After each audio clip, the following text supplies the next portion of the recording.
ദൈവതിരുനാമത്തിന് മഹത്വം ഉണ്ടാകട്ടെ. കൂടപ്പെട്ടിരിക്കുന്ന എല്ലാ വാത്സല്യ സഹോദരങ്ങളെയും ക്രിസ്തുയേശുവിൻ്റെ നാമത്തിൽ വന്ദനം ചെയ്യുന്നു. വീണ്ടും നമ്മൾ ദൈവസന്നിധിയിൽ ഒത്തുകൂടിയിരിക്കുകയാണ്. കൃപാലുവായ ദൈവത്തിൻ്റെ സാന്നിധ്യവും കൃപാകടാക്ഷവും നമ്മുടെ മേലുള്ളതിനായി ഞാൻ ദൈവത്തെ സ്തുതിക്കുകയാണ്. അതുപോലെ ഈ കൂടിവരവിൽ സഹകരിക്കുകയും പ്രോത്സാഹിപ്പിക്കുകയും പ്രാർത്ഥിക്കുകയും ഒക്കെ ചെയ്യുന്ന ദൈവദാസന്മാരുണ്ട്. അവരെയും അവരുടെ കുടുംബങ്ങളെയും ഓർത്തും വിശേഷാൽ സ്തോത്രം ചെയ്യുന്നു. പുതുതായി നമ്മോട് കൂടെ ദൈവവചനം കേൾക്കുവാനായി താല്പര്യപ്പെടുന്ന ചില പ്രിയപ്പെട്ടവരും ഒക്കെയുണ്ട്. അവരെ ഓർത്തും ദൈവത്തെ സ്തുതിക്കുകയാണ്. കഴിഞ്ഞ കുറേ ആഴ്ചകളായി നാം ക്രൂശിൻ്റെ ശത്രുക്കൾ എന്ന ഒരു വിഷയം ഇങ്ങനെ പറഞ്ഞ് മുന്നോട്ട് പോവുകയായിരുന്നു. അങ്ങനെ കുറേ ആഴ്ചകളായി ആ കാര്യങ്ങളൊക്കെ ഇങ്ങനെ പറഞ്ഞു വന്ന് കഴിഞ്ഞ ആഴ്ച നമ്മൾ ഞങ്ങളുടെ ബാംഗ്ലൂർ പട്ടണത്തിൽ നടക്കുന്ന ചില കാര്യങ്ങളെക്കുറിച്ചൊക്കെ പറയാനിടയായി. എന്നാൽ അതിന് മുൻപുള്ള ആഴ്ചകളിലൊക്കെ നമ്മൾ പറഞ്ഞ കാര്യങ്ങളുണ്ടല്ലോ, ആ കാര്യങ്ങളുടെ തുടർച്ചയായിട്ട് നമ്മൾ മുൻപോട്ട് പറഞ്ഞു വരുമ്പോഴാണ് കഴിഞ്ഞ ആഴ്ച ആകസ്മികമായി അങ്ങനെ ചില കാര്യങ്ങളിലേക്ക് കടന്നുപോയത്. അതിനോടനുബന്ധിച്ച് ചില കാര്യങ്ങളും കൂടെ എനിക്ക് പറയാനുണ്ട് നിങ്ങളോട്. അതിനു മുമ്പ് നമ്മുടെ ശീർഷകത്തിൽ നിന്നുകൊണ്ട് ചില കാര്യങ്ങളും കൂടെ പറഞ്ഞ് അവിടേക്ക് തന്നെ പോകാം. ഞാൻ പറഞ്ഞതുപോലെ ക്രൂശിൻ്റെ ശത്രുക്കൾ എന്നൊരു വിഷയമാണ് നമ്മൾ പറഞ്ഞ് മുന്നോട്ട് വന്നുകൊണ്ടിരുന്നത്. അതിനൊക്കെ മുമ്പ് നമ്മൾ ക്രൂശിക്കപ്പെട്ടവനായ ക്രിസ്തുവിനെ അടുത്ത് നിന്ന് കാണുകയായിരുന്നു. പൗലോസിൻ്റെ 1-2 മിഷൻ യാത്രകളിൽ നമ്മൾ പൗലോസിനോട് ചേർന്ന് നിന്ന് സഞ്ചരിച്ചവരാണ്. അങ്ങനെ സഞ്ചരിച്ച് പൗലോസിൻ്റെ പ്രസംഗങ്ങളും പഠിപ്പീരുകളും ഒക്കെ ഒരളവിൽ ഹൃദിസ്ഥമാക്കുവാനായിട്ട് സ്വർഗത്തിലെ ദൈവം നമുക്ക് ഭാഗ്യം നൽകി. പുതിയ നിയമ സഭയെക്കുറിച്ചും അതിൻ്റെ ശുശ്രൂഷാ രീതികളെക്കുറിച്ചും അതുപോലെ സുവിശേഷ ഘോഷണത്തെക്കുറിച്ചും ക്രൂശിൻ്റെ ആഴങ്ങൾ എന്ന് വേണ്ട ഇത്യാദി കാര്യങ്ങളൊക്കെ നമ്മുടെ നടുവിൽ ഇങ്ങനെ തെളിഞ്ഞു വരികയായിരുന്നു. അതിനിടയിലാണ് ഞാൻ പറഞ്ഞതുപോലെ കഴിഞ്ഞ ആഴ്ച ചില കാര്യങ്ങളൊക്കെ പറയാനിടയായത്. അപ്പോൾ കേൾവിക്കാരായ ആളുകളിൽ നിന്ന് സമ്മിശ്ര പ്രതികരണം ഉണ്ടാകുമെന്നുള്ളത് ഗ്യാരണ്ടിയാണല്ലോ. ഏത് കാര്യത്തിനും 2 ഗ്രൂപ്പുകൾ ഉണ്ടാകുമെന്നുള്ളത് സ്വാഭാവികമാണ്. ഇവിടെയും അങ്ങനെയൊക്കെ സംഭവിച്ചിട്ടുണ്ട്. ഇങ്ങനെയുള്ള കാര്യങ്ങളൊക്കെ പറഞ്ഞുകൊണ്ടിരിക്കുമ്പോൾ എൻ്റെ ഉള്ളിലൂടെ കടന്നു പോകുന്ന ചില ചിന്തകളുണ്ട്. ആ ചിന്തകളെന്ന് പറയുന്നത് ഫിലിപ്പി ലേഖനം 3-ാം അധ്യായത്തിൽ നിന്ന് തന്നെയാണ്. ഫിലിപ്പി ലേഖനം 3-ാം അധ്യായത്തിൽ നിന്നാണ്. നിങ്ങൾ ഫിലിപ്പി ലേഖനം 3-ാം അധ്യായം ഒന്ന് തുറന്നു വയ്ക്കുകയാണെങ്കിൽ നല്ലതായിരിക്കും. ചില നിമിഷങ്ങൾ ആ അധ്യായത്തിൽ നമുക്ക് നിൽക്കാം, അത് കഴിഞ്ഞിട്ട് പുറത്തേക്ക് വരാം. അങ്ങനെ ഫിലിപ്പി ലേഖനം 3-ാം അധ്യായത്തിലേക്ക് നമ്മൾ നോക്കുമ്പോൾ അതിൻ്റെ ഒടുവിലേക്ക് വരുമ്പോൾ 17-ാം വാക്യത്തിലേക്കും 18-ാം വാക്യത്തിലേക്കും വരുമ്പോൾ 2 തരം ആളുകളെ നമുക്ക് കാണാനായിട്ട് കഴിയും. 2 തരം ആളുകളെ. ഇതൊക്കെ മുന്നമേ നമ്മൾ ഒത്തിരി പറഞ്ഞിട്ടുള്ളതാണെങ്കിലും വീണ്ടും റിപ്പീറ്റ് ചെയ്യുന്നതിൻ്റെ കാരണം അന്ന് കേൾക്കുന്നവരല്ല ഇന്ന് കേൾക്കുന്നതിൽ കൂടുതലും, അല്ലെങ്കിൽ ആ സമയത്ത് കേട്ടുകൊണ്ടിരുന്നവരെക്കാൾ ധാരാളം ആളുകൾ ഈ സമയത്ത് കേൾക്കുന്നു. നമ്മൾ ഈ പ്രസംഗിക്കുന്ന കാര്യങ്ങൾ ഒരാൾ ഓടിക്കതച്ച് വന്ന് കേട്ട് കഴിഞ്ഞാൽ മനസ്സിലാക്കാൻ എളുപ്പമല്ല. കാരണം നമ്മൾ 3-4 കൊല്ലമാകുന്നു ഈ പറഞ്ഞ കാര്യങ്ങൾ ഇങ്ങനെ പറഞ്ഞുകൊണ്ടിരിക്കുന്നു, അല്ലേ? ഒന്ന് ചിന്തിച്ച് നോക്കി. 3.5 കൊല്ലം കഴിഞ്ഞു പൗലോസിൻ്റെ മിഷൻ യാത്രകളിൽ മാത്രം നിൽക്കുന്നു. അതിനിടയിൽ ചിലപ്പോൾ സമകാലീന സംഭവങ്ങളും ഇടയ്ക്കുണ്ടാകുന്ന പല കാര്യങ്ങളുമൊക്കെ നമ്മൾ പറഞ്ഞിട്ടുണ്ടെങ്കിൽ തന്നെയും വലിയ പങ്ക് സമയവും 1-ാം മിഷൻ യാത്രയ്ക്കും 2-ാം മിഷൻ യാത്രയ്ക്കുമാണ് നമ്മൾ ചെലവഴിച്ചത്. 3-ാം മിഷൻ യാത്രയുടെ ഏതാണ്ടൊരു ഒരു പാതി ഭാഗമോ അല്ലെങ്കിൽ ഒരല്പം നമ്മൾ മുന്നോട്ട് സഞ്ചരിച്ച് FSOC വരെ എത്തിയിട്ടുണ്ട്. അങ്ങനെ പറഞ്ഞുകൊണ്ടിരുന്നപ്പോഴാണ് പല കാര്യങ്ങൾ കടന്നു വന്ന് ശ്രദ്ധ അതിലേക്കൊക്കെ തിരിഞ്ഞു പോവുകയും ഒടുക്കം ക്രൂശിൻ്റെ ശത്രുക്കളിലേക്ക് എത്തിച്ചേരുകയൊക്കെ ചെയ്തത്. അപ്പോൾ അങ്ങനെ നമുക്കൊരു പശ്ചാത്തലമുണ്ട്. നമ്മുടെ പ്രിയപ്പെട്ടവർക്ക് അങ്ങനെ ഒരു പശ്ചാത്തലമുണ്ട്. പുതുതായിട്ട് വന്ന് കേൾക്കുന്നവർക്ക് ഇവരെന്താ ഇങ്ങനെയൊക്കെ പറയുന്നതെന്ന് ഒരു ചിന്ത വരും. അതുപോലെ നമ്മുടെ മെസ്സേജുകൾ യൂട്യൂബിലൊക്കെ കേൾക്കുന്നവരുണ്ട്. അവരും പെട്ടെന്ന് വന്ന് കേൾക്കുമ്പോൾ ഏതോ ഒരു പെന്തക്കോസ് പാസ്റ്റർ ഇരുന്ന് കടിച്ചാൽ പൊട്ടാത്ത കാര്യങ്ങൾ പറയുന്നു, പിന്നെ വേറെ ചില ആളുകളെയൊക്കെ ക്രിട്ടിസൈസ് ചെയ്യുന്നു എന്നൊക്കെയാണ് അവർ ധരിക്കുന്നത്. അവർക്കതിനുള്ള സ്വാതന്ത്ര്യമുണ്ട്.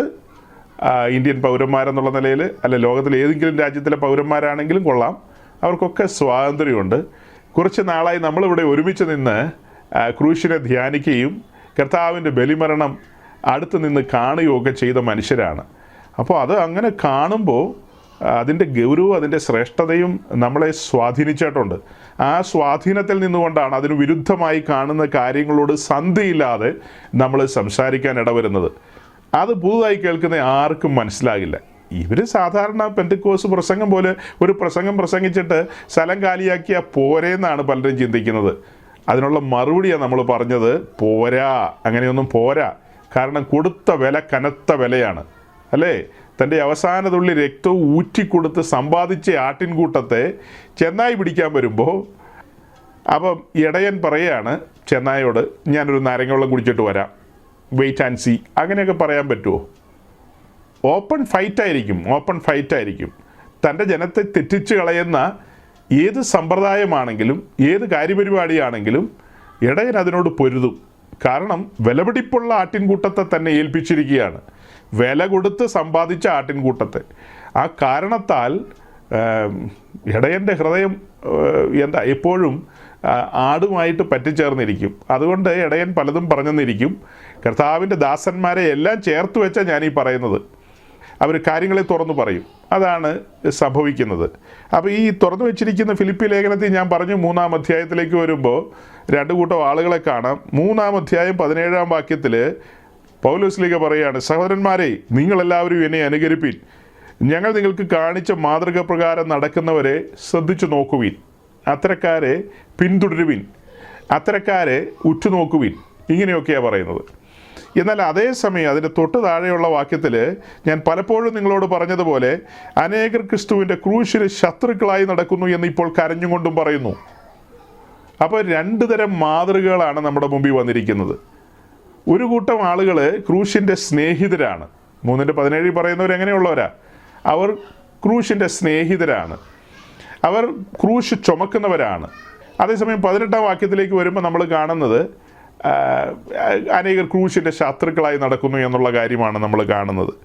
അവരെക്കുറിച്ചുള്ള കാര്യങ്ങളാണ് 19-ാം വാക്യത്തിലേക്ക് വരുമ്പോഴും കാണുന്നത്. അവരുടെ അന്ത്യം എന്താകും, അല്ലെങ്കിൽ അവരുടെ അന്തം എന്താകും എന്നൊക്കെയുള്ള കാര്യങ്ങളാണ് അവിടെ പറയുന്നത്. ഈ ഫിലിപ്പി ലേഖനത്തിലേക്ക് നമ്മൾ വരുമ്പോൾ ശരിക്കും ഇതൊരു കത്താണെന്നുള്ളത് നിങ്ങൾക്കറിയാം. അതായത് ഫിലിപ്പിയിലുള്ള സഭയ്ക്ക് റോമൻ കാരാഗ്രഹത്തിൽ കിടന്ന് കർത്താവിൻ്റെ ദാസൻ പൗലോസ് ഒരു കത്ത് എഴുതുന്നതാണ്. ആ കത്തിൻ്റെ അതിൻ്റെ ബോഡി എന്ന് പറയും, അതായത് അതിൻ്റെ ഏറ്റവും പ്രധാനപ്പെട്ട ഭാഗം, അതാണ് 2-ാം അധ്യായവും 3-ാം അധ്യായവും. അങ്ങനെ 2-ാം അധ്യായവും 3-ാം അധ്യായത്തിലേക്കൊക്കെ വരുമ്പോൾ പൗലോസ് ഗൗരവമായ കാര്യങ്ങൾ പറയുന്നുണ്ട്, വളരെ ഗൗരവമായ കാര്യങ്ങൾ പറയുന്നുണ്ട്. 2-ാം അധ്യായത്തിലേക്ക് വരുമ്പോൾ അതിൻ്റെ 17-ാം വാക്യത്തിൽ കാണുന്നത്, എന്നാൽ നിങ്ങളുടെ വിശ്വാസം എന്ന യാഗം അർപ്പിക്കുന്ന ശുശ്രൂഷയിൽ എൻ്റെ രക്തം ഒഴിക്കേണ്ടി വന്നാലും ഞാൻ സന്തോഷിക്കും, നിങ്ങളോട് എല്ലാവരോടും കൂടെ സന്തോഷിക്കും. രക്തം ഒഴിക്കേണ്ടി വന്നാൽ സന്തോഷിക്കുന്ന ഉപദേശിമാരുണ്ടോ? രക്തം കിനിഞ്ഞാൽ അത് എവിടെയാ? ഫേസ്ബുക്കിൽ പരസ്യം കൊടുക്കുന്ന ആളുകളാണ് ഇന്നത്തെ കാലത്തുള്ളത്. പണ്ടൊക്കെ നമ്മൾ പറയായിരുന്നു അത് ഗുഡ് ന്യൂസിൽ പരസ്യം കൊടുക്കുന്നു. ഇപ്പോൾ ഗുഡ് ന്യൂസ് ഒന്നുമല്ല. ഇപ്പോൾ ഫേസ്ബുക്കിലും യൂട്യൂബിലും ഒക്കെ ലൈവോ അല്ലെങ്കിൽ പല കാര്യങ്ങളുണ്ടല്ലോ കൊടുക്കാനായിട്ട്, അങ്ങനെയൊക്കെ കൊടുത്തു കളയും. പണ്ടങ്ങനെയല്ലായിരുന്നു, പണ്ടത്തെ രീതിയാണ് വായിച്ചത്. അങ്ങനെ തന്നെ നിങ്ങളും സന്തോഷിപ്പിൻ, എന്നോടുകൂടെ സന്തോഷിപ്പിൻ. ഏതാ? രക്തം കൊടുക്കുന്ന കാര്യത്തിലേ. രക്തം കൊടുക്കുന്ന കാര്യത്തിൽ രക്തം കൊടുക്കുക എന്ന് പറഞ്ഞാൽ അർത്ഥം എന്താ? പോസിറ്റീവ് രക്തം ഒരു ലിറ്റർ വേണമെന്ന് പറയുമ്പോൾ അങ്ങനെ കൊടുക്കുന്ന കാര്യമല്ലല്ലോ ഇത്. പ്രാണനെ വെച്ച് കൊടുക്കുന്ന കാര്യമാണ് പറയുന്നത്. അപ്പോൾ ഈ 2-ാം അധ്യായത്തിൽ പൗലോസ് തൻ്റെ പ്രാണനെ വെച്ചു കൊടുക്കുവാൻ മനസ്സുള്ളവനാണെന്ന് കാണുകയാണ്. അത് കഴിഞ്ഞിട്ട് അതിൻ്റെ ഏറ്റവും അവസാനം 30-ാം വാക്യത്തിലേക്ക് വരുമ്പോൾ ഉണ്ടല്ലോ, 2-ാം അധ്യായത്തിൻ്റെ 30-ാം വാക്യത്തിലേക്ക് വരുമ്പോൾ നമ്മൾ കാണുന്നത്, എനിക്ക് വേണ്ടിയുള്ള നിങ്ങളുടെ ശുശ്രൂഷയുടെ കുറവ് തീർപ്പാനല്ലോ അവൻ തൻ്റെ പ്രാണനെ പോലും കരുതാതെ ക്രിസ്തുവിൻ്റെ വേല നിമിത്തം മരണത്തോളം ആയിപ്പോയത്. ഇത് ആരുടെ കാര്യമാണ് പറയുന്നത്? അതതിന് മുകളിലുണ്ട്. എപ്പഫ്രാദിത്തോസിൻ്റെ കാര്യമാണ് ഈ പറയുന്നത്. എപ്പഫ്രാദിത്തോസിനെ കുറിച്ച് പൗലോസ് പലതും പറയുന്നുണ്ട്. ശരിക്കും തൻ്റെ ഒരു ശിഷ്യനാണ്. എന്നാൽ പറഞ്ഞു വരുമ്പോൾ എങ്ങനെയൊക്കെയാണ് പറയുന്നത്? അതിന് മുകളിലൊരു വാക്യത്തിൽ പറയുന്നുണ്ട് അവൻ ആരാണ് എന്താണ് എന്നൊക്കെ പറയുന്ന വാക്യം എവിടെയാ? 25-ാം വാക്യത്തിലുണ്ട്. എന്നാൽ എൻ്റെ സഹോദരനും കൂട്ടുവേലക്കാരനും സഹപഠനും നിങ്ങളുടെ ദൂതനും എൻ്റെ ബുദ്ധിമുട്ടിനെ ശുശ്രൂഷിച്ചവനുമായ എപ്പഫ്രാദിത്തോസിനെ നിങ്ങളുടെ അടുക്കൽ അയക്കുന്നത് ആവശ്യമെന്ന് എനിക്ക് തോന്നി, അല്ലെങ്കിൽ അത് യുക്തമെന്ന് എനിക്ക് തോന്നി. അപ്പോൾ ആ എപ്പഫ്രാദിത്തോസിനെ കുറിച്ചാണ് പറയുന്നത്. എനിക്ക് വേണ്ടിയുള്ള നിങ്ങളുടെ ശുശ്രൂഷയുടെ കുറവ് തീർപ്പാനല്ലോ അവൻ തൻ്റെ പ്രാണനെ പോലും കരുതാതെ ക്രിസ്തുവിൻ്റെ വേല നിമിത്തം മരണത്തോളം ആയിപ്പോയത്. ഇവിടെ ഒരു ഗുരുവിനെ ഒരു ശിഷ്യനെ നമ്മൾ കാണുക. പൗലോസ് എന്ന് പറയുന്ന അപ്പോസ്തലനും തൻ്റെ ശുശ്രൂഷയിൽ സത്യവിശ്വാസത്തിൻ്റെ ഭാഗത്തേക്ക് കടന്നു വന്ന എപ്പഫ്രാദിത്തോസും, പിന്നത്തേതിൽ ഈ വേലയ്ക്ക് ചുമൽ കൊടുക്കാനായിട്ട് ഇറങ്ങിത്തിരിച്ച എപ്പഫ്രാദിത്തോസ് എന്ന നിലയിൽ നമുക്ക് അദ്ദേഹത്തെ പരിഗണിക്കാം. ഇവിടെ നമ്മളൊരു ഗുരുവിനെയും കാണുകയാണ്, ഒരു ശിഷ്യനെയും കാണുകയാണ്. ആ ശിഷ്യനെ കുറിച്ചുള്ള വർണ്ണനകളായി പറഞ്ഞു കേൾപ്പിച്ചതൊക്കെ. അപ്പോൾ ഇതെല്ലാം പറഞ്ഞു കഴിഞ്ഞിട്ട് 3-ാം അധ്യായത്തിലേക്ക് കയറാനുണ്ട്. 3-ാം അധ്യായത്തിൽ കയറി ചില കാര്യങ്ങളൊക്കെ പറയണം. അത് പറയുന്നതിന് മുമ്പ് എനിക്ക് വളരെ വളരെ സന്തോഷം നൽകുന്ന ഒരു പുസ്തകമാണ് ഫിലിപ്പി ലേഖനം. എത്ര ആവർത്തി വായിച്ചിട്ടുണ്ട്, ധ്യാനിച്ചിട്ടുണ്ട്. അതിൽ നിന്ന് ഗൗരവമായ പ്രസംഗങ്ങൾ വിശുദ്ധന്മാരുടെ നടുവിൽ പ്രസംഗിച്ചിട്ടുണ്ടെന്നറിയാവോ? അത് എത്ര പ്രസംഗിച്ചാലും മതിവരാത്തൊരു പുസ്തകമാണ്. റോമൻ കാരാഗ്രഹത്തിൽ കിടക്കുന്ന പൗലോസ് തൻ്റെ ജനത്തോട് പറയാണ്, നിങ്ങൾ സന്തോഷിക്കണം. അതിന് കാര്യകാരണങ്ങളുണ്ട്. സന്തോഷിക്കാതിരിക്കേണ്ട ഒരു കാര്യവുമില്ല, സന്തോഷിക്കണം. അപ്പോൾ അത് നമുക്ക് ചുമ്മാ വായിക്കുമ്പോൾ പിടികിട്ടില്ല. അതിനൊക്കെ ആഴങ്ങളും അർത്ഥങ്ങളും ഉണ്ട്, ഗൗരവമായ അർത്ഥങ്ങളുണ്ട്. ഓക്കെ, അപ്പോൾ അങ്ങനെ നമ്മൾ ഈ 3-ാം അധ്യായത്തിൻ്റെ 17-ാം വാക്യത്തിൽ വരുമ്പോൾ കണ്ടതാണ്, സഹോദരന്മാരെ, വീണ്ടും അവരെ സംബോധന ചെയ്യുകയാണ്. സഹോദരന്മാരെ, നിങ്ങളെല്ലാവരും എന്നെ അനുകരിപ്പീൻ. ഞങ്ങൾ നിങ്ങൾക്ക് കാണിച്ച മാതൃക പ്രകാരം നടക്കുന്നവരെ ശ്രദ്ധിച്ചു നോക്കുവീൻ. അതായത് ഞങ്ങളിവിടെ ഒരു മാതൃക വയ്ക്കുകയാണ്. അപ്പോൾ ഈ ഞങ്ങളെന്നൊക്കെ പറയുമ്പോൾ ആരൊക്കെയാണ്, എന്തൊക്കെയാണെന്നൊക്കെ നിങ്ങൾ പഠിക്കണം. മുന്നമേ നമ്മൾ പറഞ്ഞിട്ടുള്ളതല്ലേ. അതായത് പൗലോസും എപ്പഫ്രാദിത്തോസും പിന്നെ തീത്തോസും തിമോത്തിയോസും എന്ന് വേണ്ട ഒരു പടജനം ഇങ്ങനെ നിൽക്കുകയാണ്. അപ്പം ഞങ്ങളെ അനുകരിപ്പിൻ എന്നാണ് പൗലോസ് പറയുന്നത്, ഞങ്ങളെ അനുകരിപ്പിൻ. എന്നാൽ നിങ്ങളെ അനുകരിക്കാൻ പാടില്ലാത്ത ചില കാര്യങ്ങളും കൂടെയുണ്ട്. അതാണ് 18-ാം വാക്യത്തിൽ വരുമ്പോൾ പറയുന്നത്. ഞങ്ങൾ നടന്ന നടപ്പും ഞങ്ങളുടെ ജീവിതവും ഞങ്ങളുടെ കാര്യപരിപാടിയും ഒക്കെയാണ് ഈ 3-ാം അധ്യായത്തിൽ പറയുന്നത്.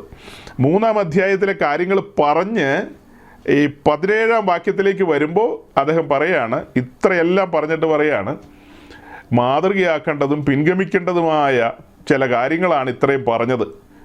അത് കഴിഞ്ഞിട്ടാണ് പറയുന്നത്, നിങ്ങൾ ഞങ്ങളെങ്ങനെ ക്രിസ്തുവിനെ അനുകരിച്ചോ, ക്രിസ്തുവിനെ ഞങ്ങളെങ്ങനെ പിൻപറ്റിയോ, അവൻ നടന്ന വഴിയിലൂടെ ഞങ്ങളെങ്ങനെ നടന്നോ അതുപോലെ നിങ്ങളും നടക്കണം.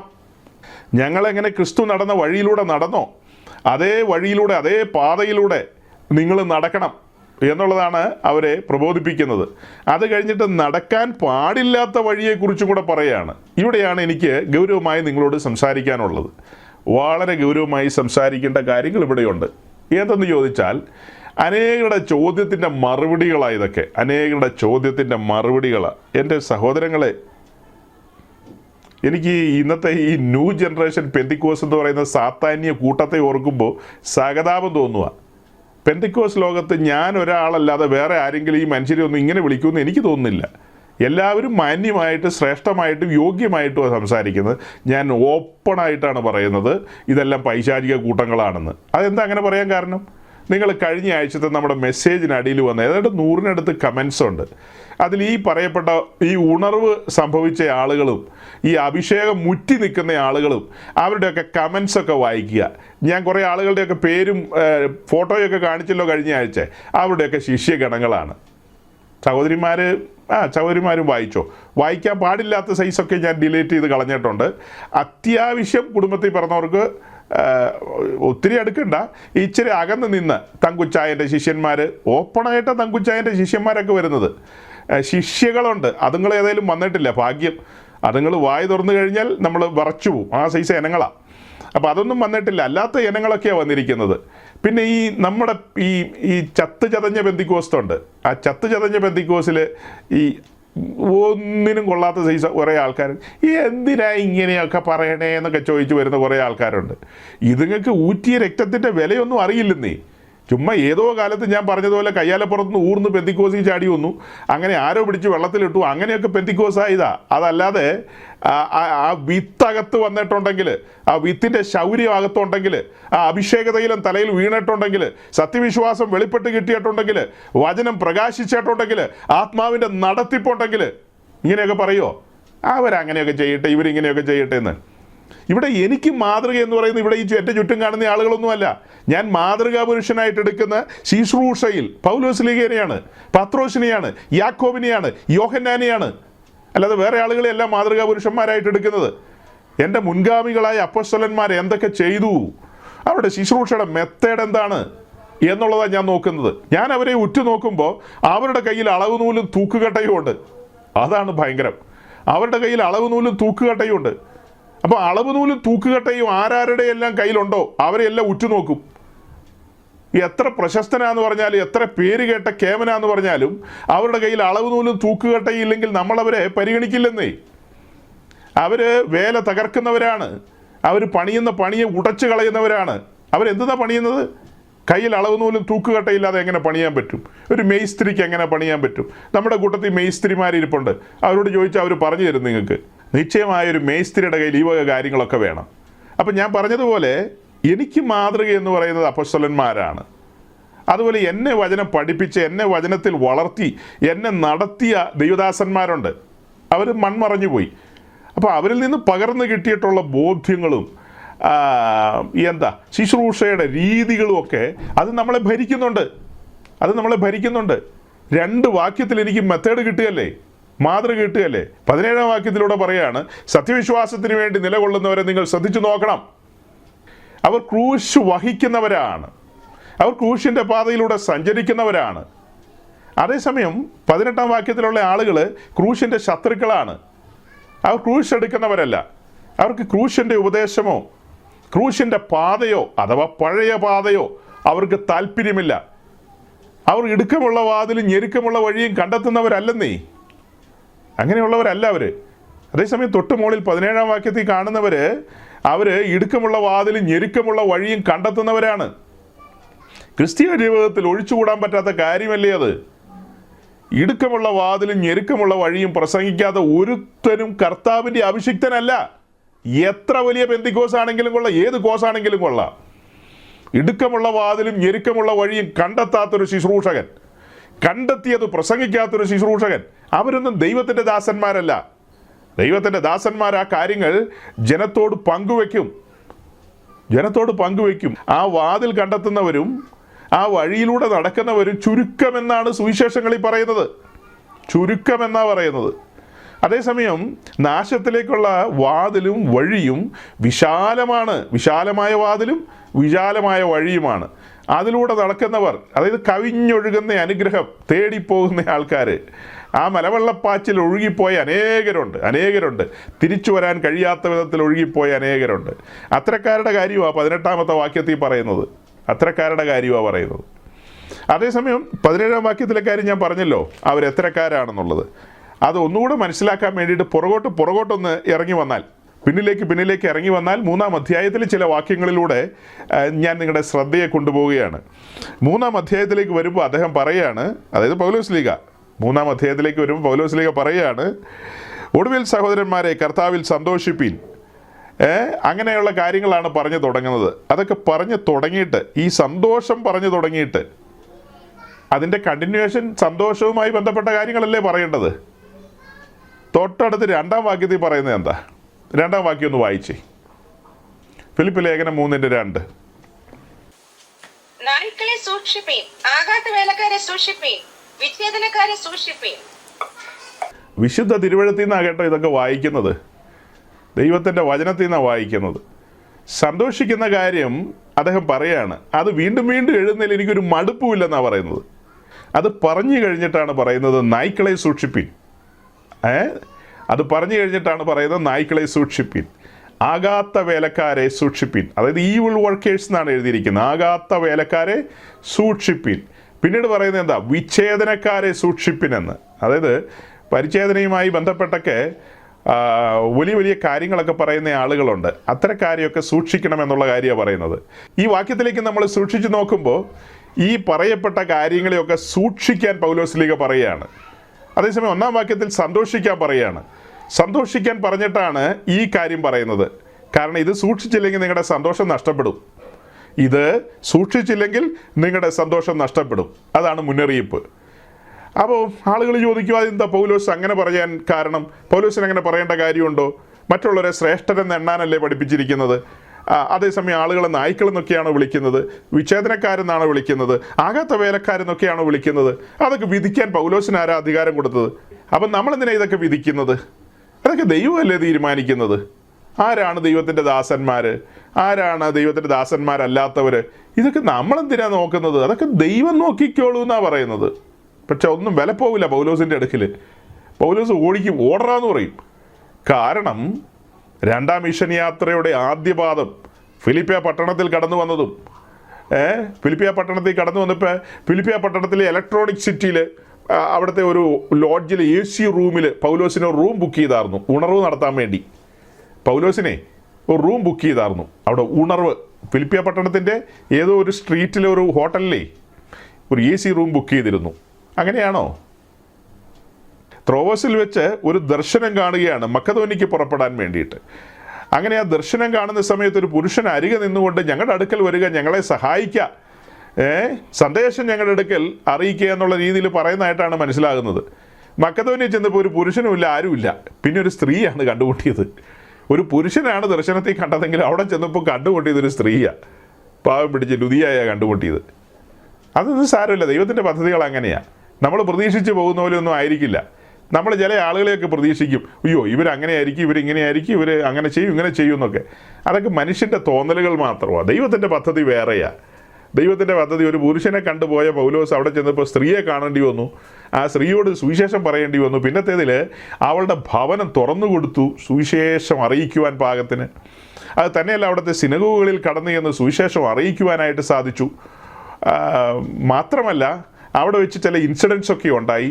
പൗലോസ് അവിടെയുള്ള കാരാഗ്രഹത്തിൽ അകപ്പെടേണ്ടി വന്നു. അതെ, അവിടെയുള്ള കാരാഗ്രഹത്തിൽ അകപ്പെട്ടല്ലോ, ഫിലിപ്പിയ കാരാഗ്രഹത്തിൽ അകപ്പെട്ടു. അങ്ങനെ ഫിലിപ്പിയ കാരാഗ്രഹത്തിൽ കിടക്കുമ്പോൾ കയ്യിലും കാലിലും ഒക്കെ ചങ്ങലയാണ്, ആമത്തിൽ ബന്ധിച്ചിരിക്കുകയാണ്.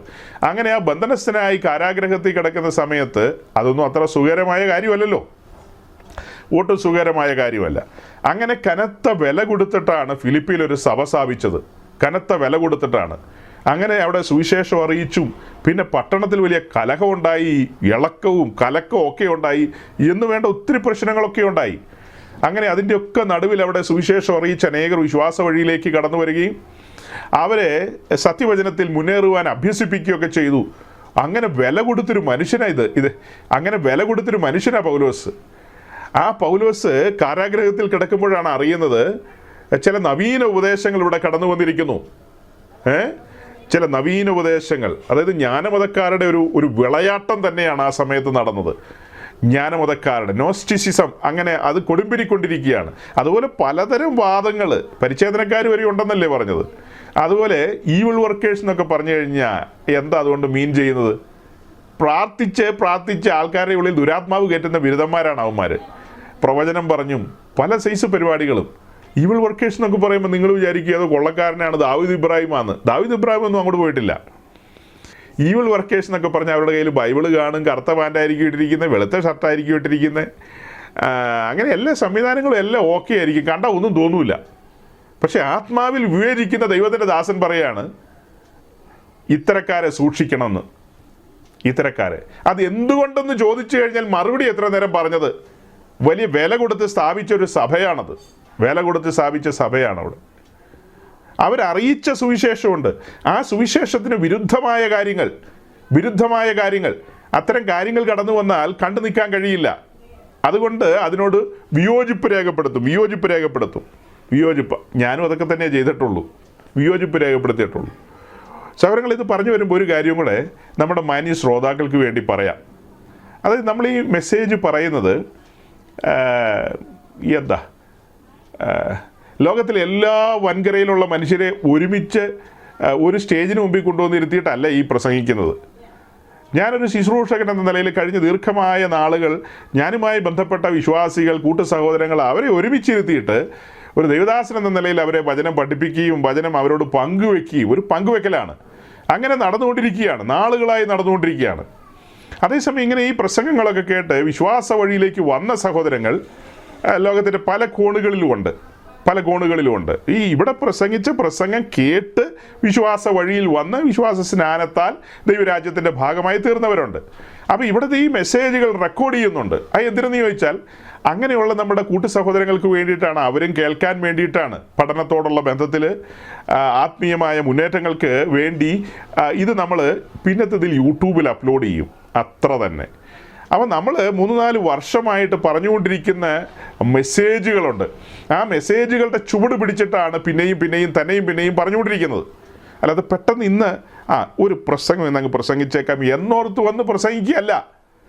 നാളുകളായി ഏതാണ്ട് 2-3 മാസം കഴിഞ്ഞു ഫിലിപ്പി ലേഖനത്തിൽ നിന്ന് ഈ ക്രൂശിൻ്റെ ശത്രുക്കൾ എന്നുള്ള കാര്യം പറഞ്ഞു തുടങ്ങിയിട്ട്. അപ്പോൾ അങ്ങനെ ഞാൻ എൻ്റെ പ്രിയപ്പെട്ടവരോട് കൂട്ടു സഹോദരങ്ങളോട് സംസാരിക്കുന്ന ഒരു സംസാരമാണിത്. പരിശുദ്ധാത്മാവിൽ സംസാരിക്കുകയാണ്. അവർക്ക് കൊടുക്കേണ്ട മുന്നറിയിപ്പുകളുണ്ട്, അവരെ ഉത്സാഹിപ്പിക്കേണ്ട മേഖലകളുണ്ട്, ശ്രദ്ധിക്കാൻ പറയേണ്ട കാര്യങ്ങളുണ്ട്. അതെല്ലാം ഒരു ശുശ്രൂഷകൻ എന്ന നിലയിൽ ഞാൻ ചെയ്തിരിക്കും. അത് ഗ്യാരണ്ടിയാണ്, അതിനകത്തൊന്നും ആരും സംശയിക്കേണ്ട. അപ്പോൾ അങ്ങനത്തെ മെസ്സേജുകൾ സോഷ്യൽ മീഡിയയിൽ വന്നു കഴിയുമ്പോൾ അത് കാണുന്ന ആരും ഹാലിളകിയിട്ട് കാര്യമില്ല. അങ്ങനെ പ്രസംഗിച്ച പ്രസംഗങ്ങൾ പിന്നത്തേതിൽ സോഷ്യൽ മീഡിയയിൽ അപ്ലോഡ് ചെയ്യുമ്പോൾ ഇത് അങ്ങനെയാണോ, ഇത് അങ്ങനെയാണോ, ഇങ്ങനെയാണോ എന്നൊന്നും ചോദിച്ചിട്ട് കാര്യമില്ല. ഇത് എൻ്റെ മുമ്പിലിരിക്കുന്ന ആളുകളോട് ഡയറക്റ്റ് പ്രസംഗിക്കുന്ന പ്രസംഗമാണ്. ഇതൊരു ലൈവ് മെസ്സേജ് അല്ല. മീൻസ് ഇത് ഒരു യൂട്യൂബ് ലൈവിൽ പ്രസംഗിക്കുന്നതോ അല്ലെങ്കിൽ ഒരു ഫേസ്ബുക്ക് ലൈവിലൊന്നും പ്രസംഗിക്കുന്ന പ്രസംഗമല്ല. ഇത് എൻ്റെ മുൻപിലിരിക്കുന്ന ആളുകളോട് ഞാൻ സംസാരിക്കുന്നതാണ്. നാളുകളായി സംസാരിക്കുന്നതിൻ്റെ പിന്തുടർച്ച അല്ലെങ്കിൽ അതിൻ്റെ കണ്ടിന്യൂവേഷൻ, അതിങ്ങനെ പറഞ്ഞു പോയിക്കൊണ്ടിരിക്കുകയാണ്. എത്ര വലിയ ശക്തികൾ വന്നാലും ആരെല്ലാം വന്നാലും ഇത് ഞങ്ങൾ തുടർന്നിരിക്കും, നിശ്ചയമായും തുടർന്നിരിക്കും. കാര്യങ്ങളെ അവതരിപ്പിച്ചിരിക്കും, പറഞ്ഞിരിക്കും. ക്രൂശിൻ്റെ ശത്രുക്കൾ എന്നുള്ള വിഷയം ഇത് പതിയെ പര്യവസാനിക്കുമ്പോൾ ക്രൂശ് വെളിപ്പെടും, വീണ്ടും വെളിപ്പെടും. ആ ക്രൂശിൻ്റെ മഹാത്മ്യവും അതിൻ്റെ ആഴങ്ങളും വീണ്ടെടുപ്പിൻ്റെ ഗൗരവവും ഒക്കെ വീണ്ടും വരും. ഇനി അത് നിരന്തരമായി നമ്മൾ പറഞ്ഞുകൊണ്ടിരിക്കും. അപ്പോൾ ഈ പറഞ്ഞതിനകത്ത് ചില സന്ദേശങ്ങളുണ്ട്. കേൾക്കേണ്ടവർക്കും മനസ്സിലാക്കേണ്ടവർക്കും മനസ്സിലാക്കാം. പിന്നത്തേതിൽ ഇപ്പോഴല്ല, പിന്നത്തേതിൽ മനസ്സിലാക്കാം. ഇത് യൂട്യൂബിലിടാൻ വേണ്ടി പ്രസംഗിക്കുന്ന ഒരു പ്രസംഗമൊന്നും അല്ല. ഇത് ജീവനുള്ള മനുഷ്യരോട് സംസാരിക്കുകയാണ്. ആ മനുഷ്യർ കേട്ടുകൊണ്ടിരിക്കുകയാണ്, അവരത് ശ്രദ്ധിച്ചുകൊണ്ടിരിക്കുകയാണ്. അത് പിന്നത്തേതിൽ നമ്മൾ അപ്ലോഡ് ചെയ്യുന്നു എന്നേ ഉള്ളൂ. അല്ലാതെ ആളുകളെയെല്ലാം, ലോകത്തിലുള്ള ആളുകളെയെല്ലാം, സകല പ്രപഞ്ചത്തിലുള്ള ആളുകളെയും ഇത് കേൾപ്പിക്കുക എന്നുള്ളത് അതൊന്നും പ്രായോഗികമല്ല. നമ്മളെ കൊണ്ട് കഴിയില്ല, നമ്മളെ കൊണ്ട് കൂട്ടിയാൽ കൂടില്ല. അതിനൊക്കെ വലിയ വമ്പന്മാരായ ശുശ്രൂഷകർ അത് ചെയ്യട്ടെ. നമ്മുടേത് ഒരു ചെറിയ പ്ലാറ്റ്ഫോമും ചെറിയ സംവിധാനവുമാണ്. അതുകൊണ്ട് ചെറിയ സർക്കിളിലുള്ള ആളുകളെ കാഹളം ധരിക്കുമ്പോൾ അവർ കേൾക്കണമെന്നും ചുമ്മാ കേട്ടങ്ങ് പോയാൽ പോരാ, അവർ യോഗ്യ മണവാട്ടി എന്ന നിലയിൽ വചനം പറയുന്ന പോലെ പൊൻകസവ് കൊണ്ടുള്ള ചിത്രത്തയിലുള്ള വസ്ത്രം ധരിച്ച കുഞ്ഞാടിൻ്റെ കാന്ത എന്ന നിലയിൽ, കറയും ചുളുക്കവും മാലിന്യവും ഒന്നുമില്ലാത്ത ആ ഒരു നിലയിൽ, ശുദ്ധയും ശുഭ്രയുമായൊരു മണവാട്ടി എന്ന നിലയിൽ ഒരുക്കപ്പെട്ട് എടുക്കപ്പെട്ട് അങ്ങനെ കർത്താവിൻ്റെ സന്നിധിയിൽ പ്രതിഫലങ്ങളും കിരീടങ്ങളും ഒക്കെ വാങ്ങി അങ്ങനെ കുഞ്ഞാട് കരം പിടിക്കുന്ന ഒരു നിലയിലേക്ക് എത്തിച്ചേരണം. അതിന് വേണ്ടിയിട്ടുള്ളൊരു ഉത്സാഹം ഇവിടെ നടക്കുന്നത്. അപ്പോൾ നമ്മൾ സകല കാര്യങ്ങളും തുറന്നു പറയും. നമ്മുടെ വിരുദ്ധ തെറ്റിക്കുന്ന കാര്യങ്ങൾ, നമ്മുടെ മുന്നോട്ടുള്ള പ്രയാണത്തിൽ സംഭവിക്കാവുന്ന അപകടങ്ങൾ, ഇതെല്ലാം ചൂണ്ടിക്കാണിക്കും. പൗലോസ് പറഞ്ഞതുപോലെ ഈ വക കാര്യങ്ങൾ നമ്മളല്ലാതെ ഇത് ആര് പറയും? അപ്പോൾ ഇത്തരം കാര്യങ്ങളെല്ലാം നമ്മൾ ചൂണ്ടിക്കാണിക്കും. ഓക്കെ, വീണ്ടും ഞാൻ 3-ാം അധ്യായത്തിലേക്ക് വരുമ്പോൾ താഴേക്ക് വരികയാണ്. ഇപ്പോൾ 2-ാം വാക്യത്തിൽ നിന്ന് പറഞ്ഞപ്പോഴേ ഇത്രയും സമയം പോയത്. വീണ്ടും നമ്മൾ 3-ാം അധ്യായത്തിൻ്റെ താഴേക്ക് വരുമ്പോൾ പൗലോസ് തന്നെക്കുറിച്ച് തന്നെ പറയുന്നുണ്ട്. തനിക്ക് പ്രശംസിക്കാൻ കഴിയുന്ന ചില കാര്യങ്ങളെക്കുറിച്ചൊക്കെ പറഞ്ഞു കഴിഞ്ഞിട്ട് 7-ാം വാക്യത്തിലേക്ക് വരുമ്പോൾ താൻ പറയുകയാണ്, എങ്കിലും എനിക്ക് ലാഭമായിരുന്നു ഒക്കെയും ഞാൻ ക്രിസ്തു നിമിത്തം ഛേദമെന്ന് എണ്ണിയിരിക്കുന്നു. 7-ാം വാക്യത്തിൽ വരുമ്പോൾ പറയാണ്, എങ്കിലും എനിക്ക് ലാഭമായിരുന്നതൊക്കെയും ഞാൻ ക്രിസ്തു നിമിത്തം ഛേദമെന്ന് എണ്ണിയിരിക്കുന്നു. ഇപ്പോൾ നിങ്ങൾ 3:17 ഒന്ന് ഓർത്ത് നോക്കിയേ. 3:17, നിങ്ങൾ എൻ്റെ അനുകാരികളാകുവിൻ, ഞങ്ങൾ നിങ്ങൾക്ക് കാണിച്ച മാതൃക പ്രകാരം നടക്കുന്നവരെ കുറിക്കൊള്ളുവിൻ എന്നാണ് അവിടെ പറയുന്നത്. അതിൻ്റെ മറുപടിയാണ് ഞാൻ പറഞ്ഞു വരുന്നത്. എങ്കിലും എനിക്ക് ലാഭമായിരുന്നതൊക്കെയും ഞാൻ ക്രിസ്തു നിമിത്തം ഛേദമെന്ന് എണ്ണിയിരിക്കുന്നു. അപ്പോൾ ക്രിസ്തു നിമിത്തം പലതും ഛേദമെന്ന് എണ്ണുന്നവരുടെ ഒരു കൂട്ടം, അതാണ് 17-ാം വാക്യത്തിൽ നമ്മൾ കാണുന്നത്. സകലതും ഛേദമെന്ന് എണ്ണുന്ന ആളുകൾ. അത്രയുമല്ല, തൊട്ടടുത്ത വാക്യം, എൻ്റെ കർത്താവായ ക്രിസ്തുയേശുവിനെ കുറിച്ചുള്ള പരിജ്ഞാനത്തിൻ്റെ ശ്രേഷ്ഠത നിമിത്തം ഞാൻ ഇപ്പോഴും എല്ലാം ഛേദമെന്നെണ്ണുന്നു. സകലതും ഛേദമെന്നെണ്ണുന്നു. അങ്ങനെ പിന്നെ താഴേക്ക് പറഞ്ഞു വരുമ്പോൾ നിങ്ങൾക്ക് അറിയാവുന്ന വാക്യങ്ങളാണല്ലോ ഇതെല്ലാം.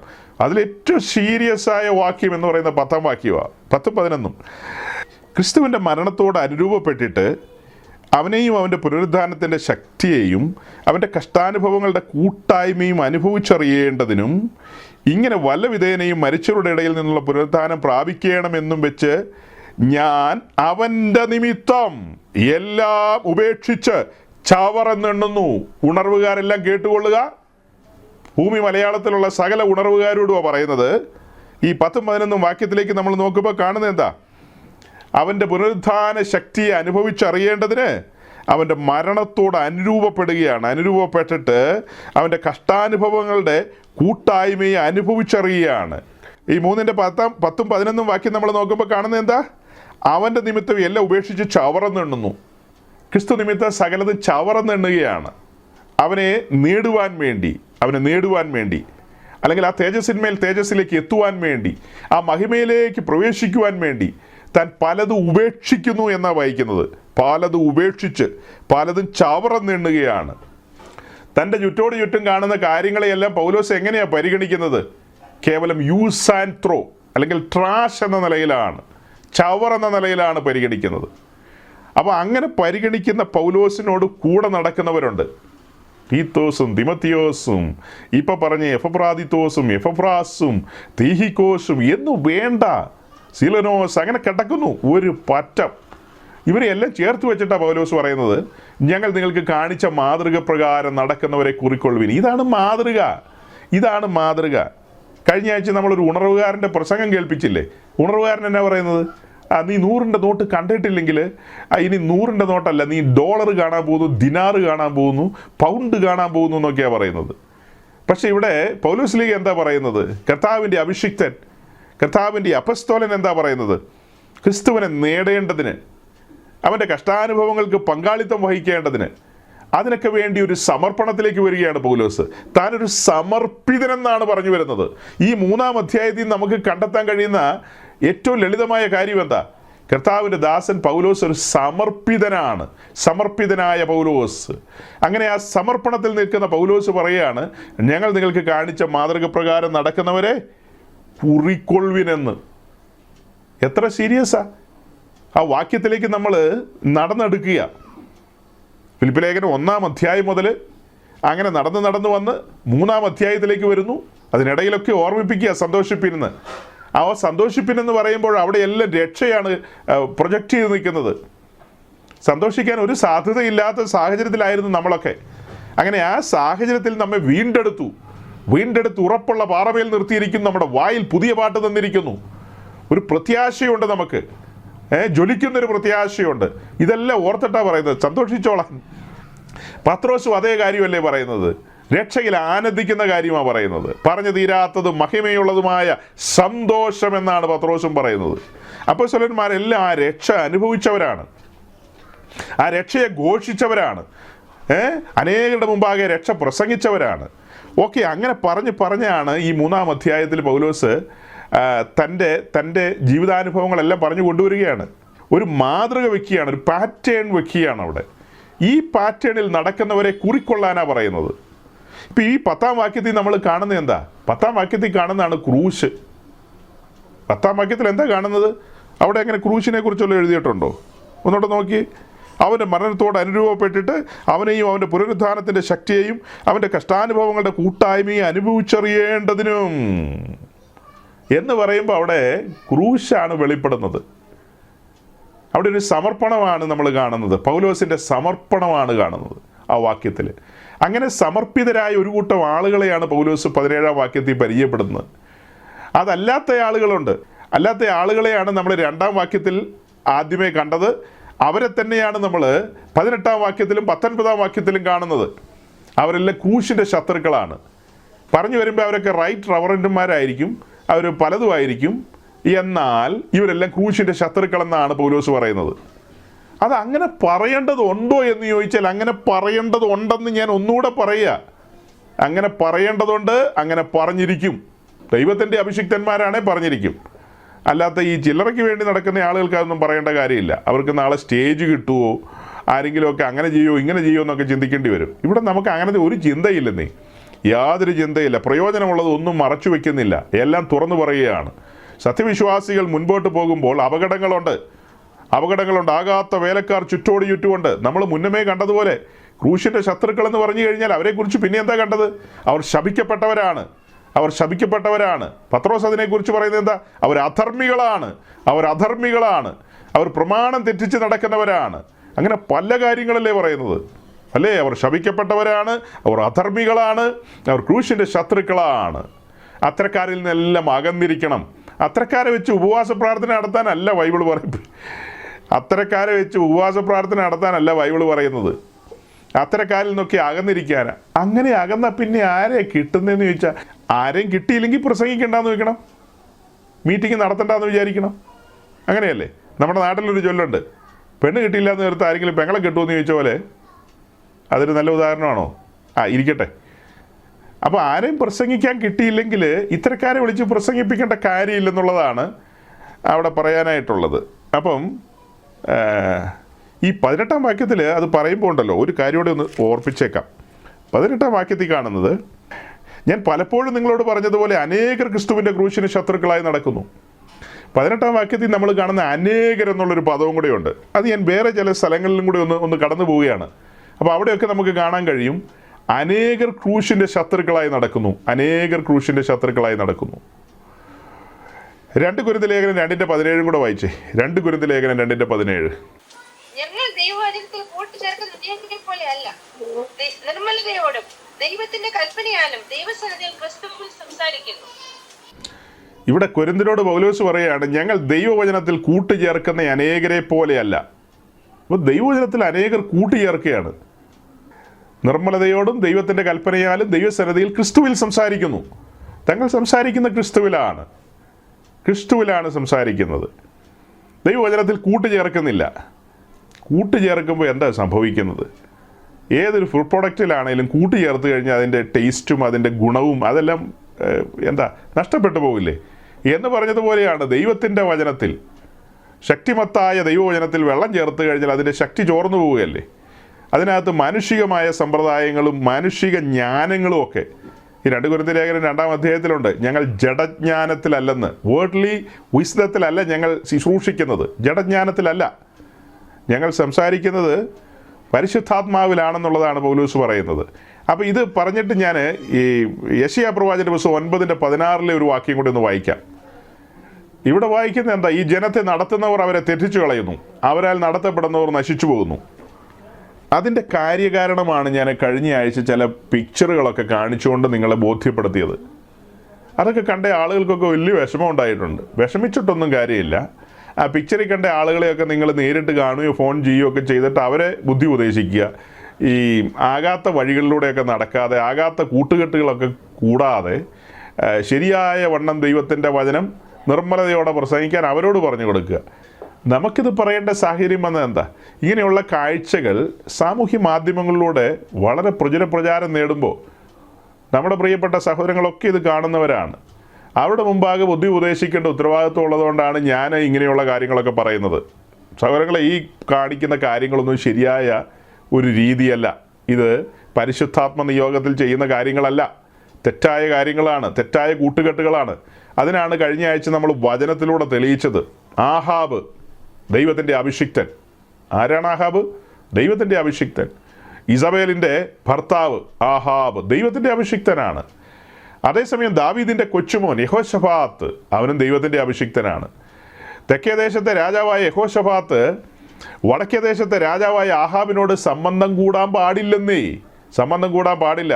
കാരണം അവർ യഹോവയെ ത്യജിച്ചു കഴിഞ്ഞു. അവർ യഹോവയുടെ വഴിയിൽ നിന്ന് വഴിമാറിക്കഴിഞ്ഞു. അവർ കേവലം ജഡത്തിലാണ് സഞ്ചരിക്കുന്നത്. അത്തരക്കാരുമായിട്ടൊരു കൂട്ടുകെട്ടും ഒരു സംബന്ധവും പാടില്ല എന്നുള്ള കാര്യമാണ് വചനത്തിലൂടെ നമുക്ക് തെളിഞ്ഞ് കിട്ടിയത്. ഒരു കുഴിയിൽ നിന്ന് അടുത്ത കുഴിയിലേക്ക് ചാടുകയാണ്. യഹോശഫാത്ത് ആദ്യം ആഹാബിനോട് കൂട്ടുകൂടാൻ പോയി. ആ കൂട്ടുകെട്ട് തൻ്റെ മകനെ അവിടെ നിന്നൊരു സംബന്ധത്തിലേക്ക് എത്തിക്കുകയാണ് ചെയ്തത്. ആ സംബന്ധമൊക്കെ ദുരന്തമായി തീർന്നു. ആ സംബന്ധത്തിലൂടെ വന്നവൾ, അതായത് തൻ്റെ മകൻ യഹോരാമിന് ഭാര്യയായി കിട്ടിയ ഇസബേലിൻ്റെ മോള്, എൻ്റെ മോളെ, അതെങ്ങനെ ഇരിക്കും? ഇസബേലിൻ്റെ മോളാണെന്ന് ഓർക്കണം. അപ്പോൾ അതിങ്ങ് തെക്കേ ദേശത്തേക്ക് വന്നാൽ തെക്കേ ദേശം ഒരു ദേശമാക്കി കൈ തരും. അങ്ങനെയായിരിക്കും. ഈ ഇസ്രായേലിൽ നിന്ന് വരുന്ന ആഹാബിൻ്റെ മകള് തെക്കേ ദേശത്തേക്ക് വരുമ്പോൾ ഇവിടെ പാട്ടും പ്രാർത്ഥനയൊക്കെ ഉള്ളതാ. ഈ തെക്കേ ദേശത്തെ യഹോശഫാത്തിൻ്റെ വീട്ടിൽ പാട്ടും പ്രാർത്ഥനയൊക്കെ ഉള്ളതാ, പല കാര്യങ്ങളും ഒക്കെ ഉള്ളതാ. അതേസമയം ഈ ആഹാബിൻ്റെ മകൾ ഇവിടെ വരുമ്പോൾ പല കാര്യങ്ങളും കൊണ്ട് അവൾ വരുന്നത്. അവൾക്ക് കൂട്ടുകൂടാനായിട്ട് അശേരയുണ്ട്, അവൾക്ക് കൂട്ടുകൂടാനായിട്ട് ബാലുണ്ട്. അങ്ങനെ എത്രയെല്ലാം കൂട്ടുകെട്ടുകളൊക്കെ ഉണ്ടായിരുന്നവളാണെന്നറിയാമോ അവൾ. പറഞ്ഞു വരുമ്പോൾ ഇസ്രായേലിലെ അല്ലേ എന്നൊക്കെ ചോദിക്കും. ഇസ്രായേലിലെയൊക്കെയാ. പക്ഷെ ഇപ്പോൾ ദൈവകൃപ ചോർന്നു പോയിരിക്കുന്നു, ദൈവകൃപ നഷ്ടപ്പെടുത്തിയിരിക്കുന്നു. ദൈവകൃപ നഷ്ടപ്പെടുത്തിയിരിക്കുന്നു. അപ്പോൾ ദൈവകൃപ നഷ്ടപ്പെടുത്തി ഇരുളിലൂടെ സഞ്ചരിക്കുന്നവരുമായിട്ട് കൂട്ടുകെട്ടുകൾ പാടില്ല. കൂട്ടുകെട്ടുകൾ എപ്പോഴും സൂക്ഷിക്കണം. അതാണ് നമ്മൾ കഴിഞ്ഞ ദിവസം പറഞ്ഞത്. അപ്പോൾ ഈ ജനത്തെ നടത്തുന്നവർ അവരെ തെറ്റിച്ചു കളയുന്നു, അവരാൽ ജനം നശിച്ചു പോകുന്നു എന്നാണ് വായിച്ചത്. അങ്ങനെയല്ലേ? ഈ ജനത്തെ നടത്തുന്നവർ അവരെ തെറ്റിച്ചു കളയുന്നു, അവരാൽ ജനം നശിച്ചു പോകുന്നു. നാശം എന്ന് പറഞ്ഞു കഴിഞ്ഞാൽ കൈവിടപ്പെട്ടു പോകുന്നൊരവസ്ഥയല്ലേ? നടത്തിപ്പുകാരാൽ നടത്തപ്പെടുന്ന ആളുകൾ അവരല്ല എന്നാ വിചാരിക്കുന്നത്? ഞങ്ങളുടേതല്ല അഭിഷിക്തന്മാരാണെന്നാണ് ഈ ജനം വിചാരിക്കുന്നത്. ഞങ്ങളുടേതല്ല അഭിഷിക്തന്മാർ. എവിടെയെല്ലാം ഉപവാസ പ്രാർത്ഥനയ്ക്കാണ് പ്രസംഗിക്കാൻ പോകുന്നത്, കൺവെൻഷന് പ്രസംഗിക്കുന്നുണ്ട്. പക്ഷെ തെറ്റിച്ച് കളയാന്നുള്ളത് ജനത്തിനറിയില്ല. പാവം പിടിച്ച ജനത്തിനിതൊന്നും മനസ്സിലാകുന്നില്ല. അവർക്ക് പല കാര്യങ്ങളും അറിയില്ല. കഴിഞ്ഞ ദിവസം ഒരു ബിരുദൻ കമൻ്റ് എഴുതിക്കൊണ്ട് വന്നിരിക്കുകയാണ്. മത്തായിയുടെ സുവിശേഷം 10-ാം അധ്യായത്തിൽ കാണുന്നുണ്ടല്ലോ, യേശു ശിഷ്യന്മാരെ പറഞ്ഞയച്ചപ്പോൾ രോഗിയെ സൗഖ്യമാക്കാൻ അത്ഭുതങ്ങളും അടയാളങ്ങളും വീര്യപ്രവൃത്തികളൊക്കെ ചെയ്തിട്ട് മടങ്ങി വരാൻ എന്നൊക്കെ എഴുതി വെച്ചിരിക്കുന്നത്. നമ്മുടെ ഒരു സഹോദരൻ അതിനൊരു മറുപടി കൊടുത്തിട്ടുണ്ട്. ഏതായാലും യോഗ്യമായ മറുപടിയാണ്. പ്രിയ സ്നേഹിത, നിനക്ക് മത്തായി 10-ാം അധ്യായത്തെക്കുറിച്ച് മാത്രം അറിവ് കിട്ടിയിട്ടുള്ളൂ. നിൻ്റെ ബാംഗ്ലൂർ ഉപദേശിയും പിന്നെ നിൻ്റെ തങ്കുച്ചായനും ഒക്കെ അതാ പഠിപ്പിച്ചിട്ടുള്ളൂ. ഞങ്ങളെ സംബന്ധിച്ച് മത്തായി 10 കഴിഞ്ഞാൽ മത്തായി 28 ഉണ്ടെന്നേ. നിനക്ക് മത്തായി 10 കിട്ടിയിട്ടുള്ളൂ, ഞങ്ങൾക്ക് മത്തായി 28 കിട്ടിയിട്ടുണ്ട്. മത്തായി 10 എന്ന് പറയുന്നത് മത്തായി 28 വരെയുള്ളൂ. പുതിയ നിയോഗം കൊടുക്കുകയാണ്. അതാണ് മത്തായി 28. ഭൂതലത്തിലെമ്പാടും പോയി ദൈവരാജ്യം സ്ഥാപിക്കണം, ബലാൽക്കാരേണേ ദൈവരാജ്യം സ്ഥാപിക്കണം. അപ്പം മത്തായി 10 പറയുന്നതോ അത് ദൈവരാജ്യം സമീപിച്ചെന്ന് പ്രസംഗിക്കാനല്ലേ പറയുന്നത്? ദൈവരാജ്യം സമീപിച്ചെന്ന് പ്രസംഗിക്കാൻ. അതല്ല മത്തായി 28 പറയുന്നത്. ഉണർവിൻ നായകന്മാരെല്ലാം കേട്ടുകൊള്ളുക.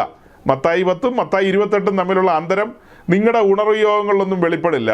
അത് ദൈവത്തിൻ്റെ ദാസന്മാർ, അഭിഷിക്തന്മാർ, ശരിയായ സത്യവചനം പ്രസംഗിക്കുന്നവരുടെയൊക്കെ നടുവിലാണ് അത്തരം കാര്യങ്ങളൊക്കെ വെളിപ്പെടുകയുള്ളൂ. നിങ്ങൾക്ക് ആ 10-ാം അധ്യായത്തിലെ ആ വാക്യം കാണുമ്പോഴത്തേക്കും, മരിച്ചവരെ ഉയർപ്പിച്ചു, ഒരു ബോഡി കൊണ്ടുവരൂ, ഡെഡ് ബോഡി കൊണ്ടുവരൂ, ഞാൻ ഇപ്പോൾ ഉയർപ്പിക്കാം.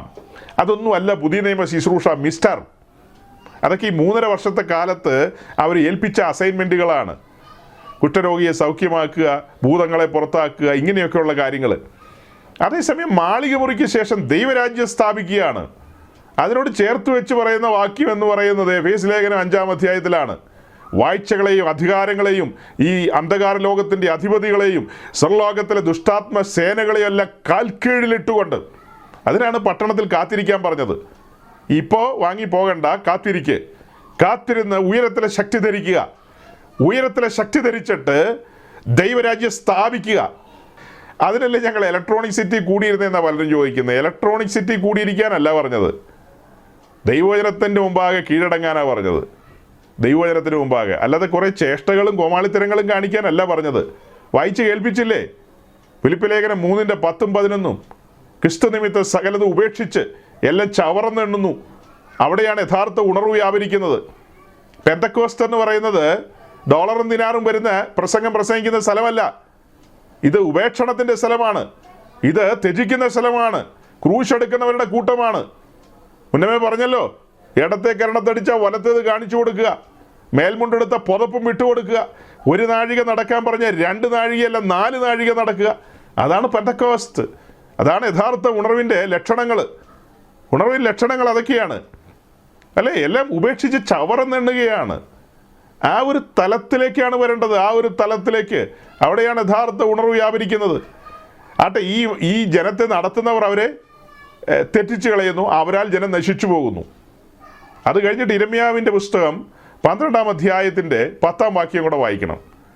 Book of Jeremiah chapter 12 verse 10. ഇരമ്യാവിൻ്റെ പ്രവചനം 12-ാം അധ്യായം 10-ാം വാക്യം.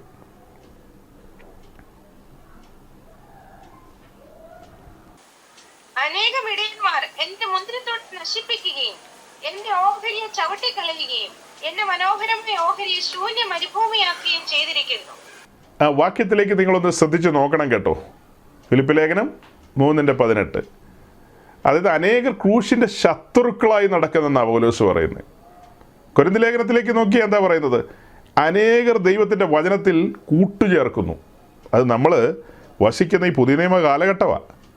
അതേസമയം പഴയ നിയമ കാലഘട്ടത്തിൽ ദൈവത്തിൻ്റെ പ്രവാചകനായ ഇരമ്യാവ് തൻ്റെ ശുശ്രൂഷയുടെ കാലത്ത് 1-2 ഇടയന്മാരെന്നാണോ വായിച്ചത്? അല്ല, അനേകം ഇടയന്മാർ എൻ്റെ മുന്തിരിത്തോട്ടം നശിപ്പിക്കുകയും എൻ്റെ ഓഹരിയെ ചവിട്ടിക്കളയും, എൻ്റെ മനോഹരമായ ഓഹരിയെ ശൂന്യ മരുഭൂമിയാക്കുകയും ചെയ്തിരിക്കുന്നു. അങ്ങനെയാണ് പറയുന്നത്. അനേകം ഇടയന്മാർ, അനേക ഇടയന്മാർ, ശുശ്രൂഷകർ മുന്തിരിത്തോട്ടം ചവിട്ടിക്കളയാണ്. അത് പലതരത്തിലാണ് ചവിട്ടിക്കളയുന്നത്. അങ്ങനെ മുന്തിരിത്തോട്ടം, അങ്ങനെ കർത്താവിൻ്റെ മുന്തിരിത്തോട്ടം, ഫലം പുറപ്പെടുവിക്കേണ്ട മുന്തിരിത്തോട്ടത്തെ ചവിട്ടിക്കളയുന്ന കാഴ്ചയെ കാണുന്നത്. യെശയ്യാവ് വരുമ്പോൾ മുന്തിരിത്തോട്ടത്തിൽ നിന്ന് കാച്ചത് കാട്ടുമുന്തിരിങ്ങ എന്നൊക്കെ നമ്മൾ കണ്ടിട്ടുണ്ട്. ഇവിടെ മുന്തിരിത്തോട്ടത്തെക്കുറിച്ച് പറയുമ്പോൾ പറയാണ്, മുന്തിരിത്തോട്ടം ഇടയന്മാരാൽ ചവിട്ടി മെതിക്കപ്പെടുന്നൊരു കാഴ്ച. ഈ കഴിഞ്ഞ ആഴ്ചത്തെ നമ്മുടെ മീറ്റിങ്ങിന് ശേഷം, ആ മെസ്സേജൊക്കെ കേട്ടതിന് ശേഷം അനേകർ എന്നെ ടെലിഫോണിൽ വിളിക്കാനിടയായി സഹോദരങ്ങളെ. സീനിയർ പാസ്റ്റർമാരും ജൂനിയർ പാസ്റ്റർമാരും അല്ലാത്തവരും ഒക്കെ വിളിച്ചവരൊക്കെ പോസിറ്റീവായിട്ടാണ് സംസാരിച്ചതൊക്കെ. അതേസമയം കമൻസിലൊക്കെയാണ് നെഗറ്റീവായിട്ടുള്ള കാര്യങ്ങൾ വന്നിട്ടുള്ളത്. വിളിച്ചവരെല്ലാം വളരെ സീരിയസ് ആയിട്ടാണ് സംസാരിച്ചത്. കഴിഞ്ഞ ആഴ്ച നമ്മൾ പറഞ്ഞ കാര്യങ്ങൾ ഇത്തിരി ഗൗരവത്തിലൊക്കെ നമ്മൾ പല കാര്യങ്ങൾ പറഞ്ഞു. പലരുടെയും കാര്യങ്ങൾ ഓപ്പണായിട്ട് പറഞ്ഞല്ലോ. ഇവർ ശരിയായ വഴിയിലല്ല, ശരിയായ കൂട്ടുകെട്ടുകളിലല്ല എന്നൊക്കെയുള്ള കാര്യങ്ങൾ പറഞ്ഞു. അതൊക്കെ പറയാനുള്ള കാരണം എന്നാ? ഇവരെല്ലാം മുന്തിരിത്തോട്ടം നശിപ്പിക്കുകയാണ്. അത് വെളിപ്പാട് ലഭിച്ചവൻ പറയും. അതിനിപ്പോൾ കുറ്റം പറഞ്ഞിട്ട് കാര്യമുണ്ടോ? വെളിപ്പാട് ലഭിച്ചവർ പറയും മുന്തിരിത്തോട്ടം ഇവർ നശിപ്പിക്കുകയാണ്. കഴിഞ്ഞ ആഴ്ച ഞാൻ സംസാരിച്ചതിൽ ഒരു കാര്യം പറഞ്ഞു. ഈ ന്യൂജൻ പെന്തിക്കോസുകാർ അവർ പലതുമൊക്കെ കാണിക്കും. ഓക്കെ, അതവിടെ കിടക്കട്ടെ. അതേസമയം ദൈവത്തിൻ്റെ അഭിഷിക്തന്മാർ, വേലയ്ക്ക് വിളിക്കപ്പെട്ടവർ, വളരെ ബഹുമാനപുരസ്സരമാണ് ഞാൻ അവരെയൊക്കെ സംബോധന ചെയ്യുന്നത്. വളരെ ബഹുമാനപുരസ്സരം. അവിടെ ആരുടെയെങ്കിലും ഒരു ചെറിയ കുറവോ അവരുടെ എന്തെങ്കിലും ഒരു മൈന്യൂട്ടായിട്ടുള്ള കാര്യങ്ങളൊന്നും പ്രൊജക്റ്റ് ചെയ്യലല്ല നമ്മുടെ പണി. ഏതൊരു മനുഷ്യനെ എടുത്ത് പഠിച്ചാലും അവരുടെ എല്ലാം ജീവിതത്തിൽ ന്യൂനതകൾ കാണും. എൻ്റെ ജീവിതത്തിലും എനിക്ക് ന്യൂനതകൾ കണ്ടെത്താൻ കഴിയും. വ്യക്തിപരമായ ന്യൂനതകളെ അല്ല നമ്മൾ പ്രൊജക്റ്റ് ചെയ്യുന്നത്. ഒരിക്കലും അങ്ങനെയല്ല, ഒരിക്കലും അങ്ങനെ ചെയ്യില്ല. ഒരു മുൻനിര പടയാളി, അദ്ദേഹത്തിന് ഏതെങ്കിലും രീതിയിൽ ഒരു മുറിവേറ്റ് കഴിഞ്ഞാൽ, ഒരു പരാജയം സംഭവിച്ചു കഴിഞ്ഞാൽ അത് ഗത്തിൽ പ്രസിദ്ധമാക്കേണ്ട കാര്യം നമുക്കില്ല. അങ്ങനെ ഒരിക്കലും ചെയ്യാൻ പാടില്ല. അതേസമയം അവർ മുന്തിരിത്തോട്ടം ചവിട്ടി മെതിക്കുന്ന കാര്യം നമുക്ക് പറയാം. മുന്നറിയിപ്പാണ്. ആകാത്ത വേലക്കാർ, നായ്ക്കളെ സൂക്ഷിപ്പിൻ. നായ്ക്കൾ എന്ന് പറഞ്ഞാൽ എന്താ? നായെ നമ്മൾ നോക്കുമ്പോൾ എന്താ കാണുന്നത്? ഛർദ്ദിച്ചത് ഭക്ഷിക്കുന്നത് എന്ന് വെച്ചാൽ പിന്മാറിപ്പോയവർ, പഴയതിലേക്ക് തിരിഞ്ഞു പോകുന്നവർ. അപ്പോൾ അത്തരക്കാർ, അങ്ങനെയുള്ള ആളുകൾ, അത്തരക്കാരെ എല്ലാം വെച്ചിട്ടാണ് പൗലോസ് അത് പറയുന്നത്.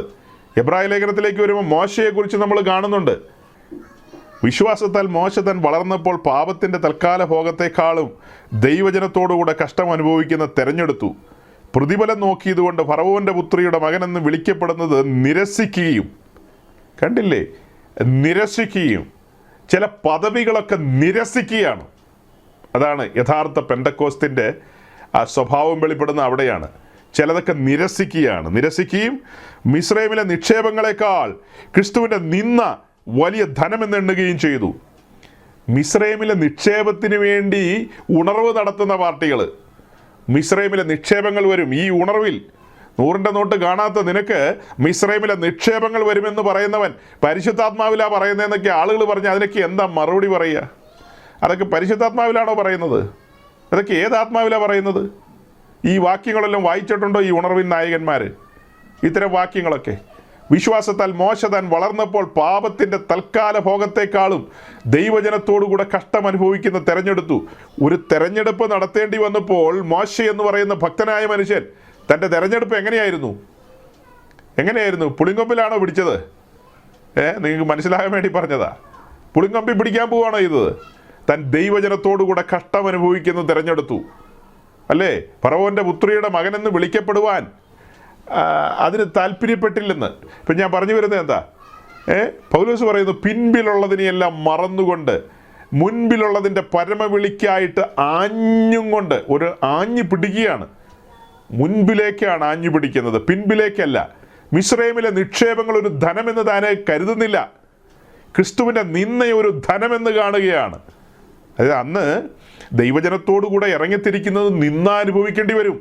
അത് ഒരു ധനമെന്ന് പരിഗണിക്കുകയാണ് മോശ.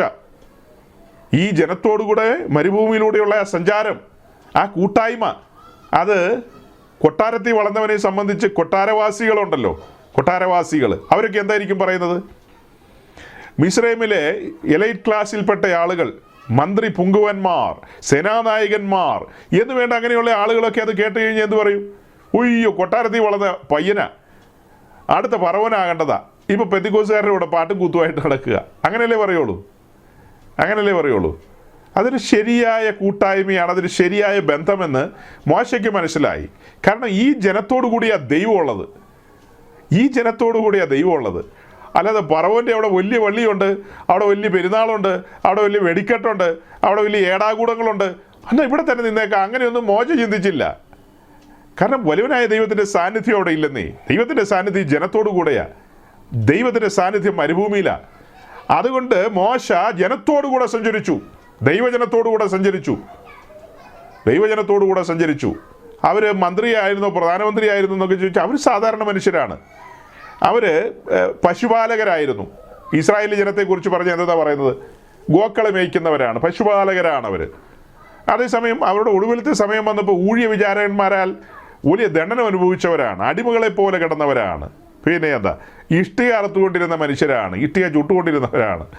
അങ്ങനെയൊക്കെയുള്ള ജനമാണ്. അവരോടുകൂടെ സഹകരിക്കുക എന്നൊക്കെ പറഞ്ഞു കഴിഞ്ഞാൽ, അവരോടുകൂടെ സഞ്ചരിക്കുക എന്നൊക്കെ പറഞ്ഞു കഴിഞ്ഞാൽ അതൊരു ഗ്ലാമർ ഇല്ലായ്മയുണ്ട് അതിനകത്ത്. ഗ്ലാമർ ഒന്നും നോക്കിയില്ല മോശ. കാരണം ഈ ജനത്തോടു കൂടിയാണ് ദൈവം ഉള്ളത്, ദൈവത്തിൻ്റെ സാന്നിധ്യം ഉള്ളത്. അതുകൊണ്ട് മോശ ആ കൂടെ സഞ്ചരിച്ചു. ഓക്കെ, പറഞ്ഞു വരുന്നത് എന്താ? തെരഞ്ഞെടുപ്പുണ്ടെന്നാണ് പറഞ്ഞു വരുന്നത്. തെരഞ്ഞെടുപ്പുകളുണ്ട്. ആ തെരഞ്ഞെടുപ്പ് ദൈവഹിതപ്രകാരമായിരിക്കണം. തെരഞ്ഞെടുപ്പുകൾ ലാഭം നോക്കരുത്, ലാഭത്തിൻ്റെ പുറകെ പോകരുത്. ലാഭം നോക്കിയല്ല നമ്മൾ പോകുന്നത്, ലാഭം നോക്കിയല്ല. അപ്പം ഈ കാണായ കാര്യങ്ങളിലൂടെയെല്ലാം ഞാൻ പറഞ്ഞു കൊണ്ടുവരാനായിട്ട് ഒരു പരിശ്രമം നടത്തിയത് എന്താ നിങ്ങളുടെ മുമ്പാകെ? ആകാത്ത വേലക്കാരുണ്ട്, ക്രൂശിൻ്റെ ശത്രുക്കളുണ്ട്, അത്തരക്കാരിൽ നിന്നെല്ലാം ഒഴിഞ്ഞിരിക്കണം, സൂക്ഷിക്കണമെന്ന് പറയാൻ പൗലോസിന് അധികാരമുള്ളതുപോലെ ഈ തലമുറയിൽ ദൈവം വിളിച്ച് വേർതിരിച്ചത് എൻ്റെ ശുശ്രൂഷകൻ എന്ന നിലയിൽ എനിക്കൊരു അധികാരമുണ്ട്, ഒരു അവകാശമുണ്ട്. ആ അവകാശമാണ് ഞാൻ എൻ്റെ വാത്സല്യ സഹോദരങ്ങളുടെ മുമ്പാകെ വെളിപ്പെടുത്തുന്നത്. ഇത് ദുഷ്കാലമാണ്. നമ്മൾ പ്രതീക്ഷിക്കുന്ന ആളുകൾ പോലും വഴിമാറിക്കഴിഞ്ഞിരിക്കുന്നു. കൂട്ടുകെട്ടുകളും പോയ പോക്കുകളൊക്കെ നോക്കിയേ. ശ്രദ്ധയില്ലാതെ പോകുന്നതുകൊണ്ടല്ലേ ഇങ്ങനെയുള്ള കാര്യങ്ങൾ സംഭവിക്കുന്നത്. അപ്പോൾ ഇന്ന് ഈ ഉപദേശിമാരെന്നൊക്കെ പറയുന്ന ഈ പ്രസിദ്ധന്മാരായ പലരുടെയും കുടുംബത്തിലേക്കൊക്കെ മക്കളെയൊക്കെ കെട്ടിച്ചു വിടുമ്പോൾ 10 വട്ടം ആലോചിച്ചോളണം. നാളെ അവരെന്ത് കുപ്പായം ഇട്ടുകൊണ്ടാണോ വരുന്നത്, നാളെ എന്ത് വേഷവിധാനത്തിലാണോ വരുന്നത്, എന്ത് ഉപദേശമായിട്ടാണോ വരുന്നതെന്നൊന്നും പറയാൻ പറ്റില്ല. അതുകൊണ്ട് എപ്പോഴും ഇങ്ങനെയുള്ള കാര്യങ്ങളിൽ വളരെ ജാഗ്രത വേണം. ഞാൻ ഇടയിൽ കയറി പറഞ്ഞതാണ്, കെ പി ചായൻ്റെ കാര്യമൊന്നും ഇപ്പോൾ പറയേണ്ട കാര്യമില്ല. ഞാൻ അതിനൊരു ശ്രമവും അല്ലെങ്കിൽ അതിനൊരു താല്പര്യവും പ്രകടിപ്പിച്ചിരുന്നില്ല. പക്ഷെ പറഞ്ഞപ്പോൾ അങ്ങ് പറഞ്ഞു പോയതാണ്. അങ്ങനൊരു മരണം ഇതിനിടയിൽ സംഭവിച്ചല്ലോ. ഇതിനിടയിൽ അങ്ങനെ ഒരു മരണം സംഭവിച്ചു. അതിനോടുള്ള ബന്ധത്തിൽ ആളുകളൊക്കെ അദ്ദേഹത്തെ സ്വർഗത്തിൽ കയറ്റിവിടാനും ഇറക്കാനും ഒക്കെ പരിശ്രമിക്കുന്നുണ്ട്. അവരുടെ ഓർത്തഡോക്സ് വിശ്വാസം അനുസരിച്ച് പുള്ളി ഇപ്പോൾ ഒന്നും പോകുന്നില്ല, 40 ദിവസം കഴിഞ്ഞിട്ടേ പോകുന്നുള്ളൂ. പെന്തിക്കോസുകാരെല്ലാം പുള്ളിനെ സ്വർഗത്തിൽ കയറ്റുകയാണ്. 40 ദിവസം കഴിഞ്ഞ് അതിൻ്റെ ആ കാര്യങ്ങളൊക്കെ ശുശ്രൂഷകളൊക്കെ പൂർത്തീകരിച്ച് 40 അടിയന്തരവും കഴിഞ്ഞിട്ടാണ് കെ പി ചായനെ പറഞ്ഞു വിടുകയുള്ളൂ. അതുവരെ പുള്ളി സ്വർഗത്തിലേക്കൊന്നും പോകുന്നില്ല. ആളുകളെല്ലാം വിചാരിക്കുന്ന ഉടനെ പുള്ളി പോയിന്നാ. അങ്ങനെ പോവില്ല. അത് പെന്തിക്കോസുകാരാണ് അങ്ങനെ പോകുന്നത്. മരിക്കുമ്പോൾ തന്നെ അതിൻ്റെ ചെല്ലേണ്ട സ്ഥലത്ത് ചെല്ലൂ എന്ന് പറയുന്നത് അവരാ.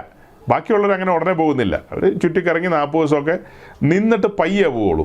അങ്ങനെ അതിൻ്റെ ഒരു കാര്യപരിപാടി ആട്ടെ. നമുക്ക് നമ്മുടെ വിഷയത്തിലേക്ക് മടങ്ങി വരാം.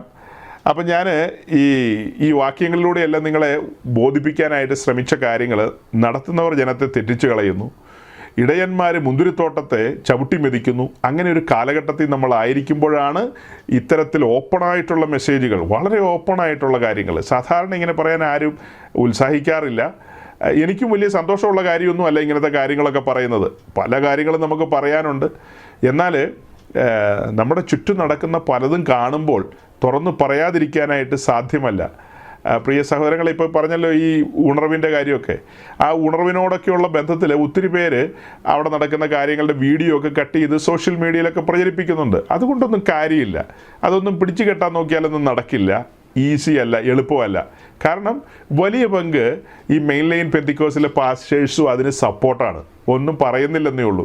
ഒരു ചെറിയ കൂട്ടം ആൾക്കാർ സാമൂഹ്യ മാധ്യമങ്ങളിലൂടെയൊക്കെ അതിനോട് വിയോജിപ്പ് പ്രകടിപ്പിക്കുന്നുണ്ടെങ്കിലും ബഹുഭൂരിപക്ഷം വരുന്ന ആളുകളും മനസ്സുകൊണ്ട് അതിനോടൊക്കെ ഒരു അടുപ്പമുള്ള ആൾക്കാരാണ്.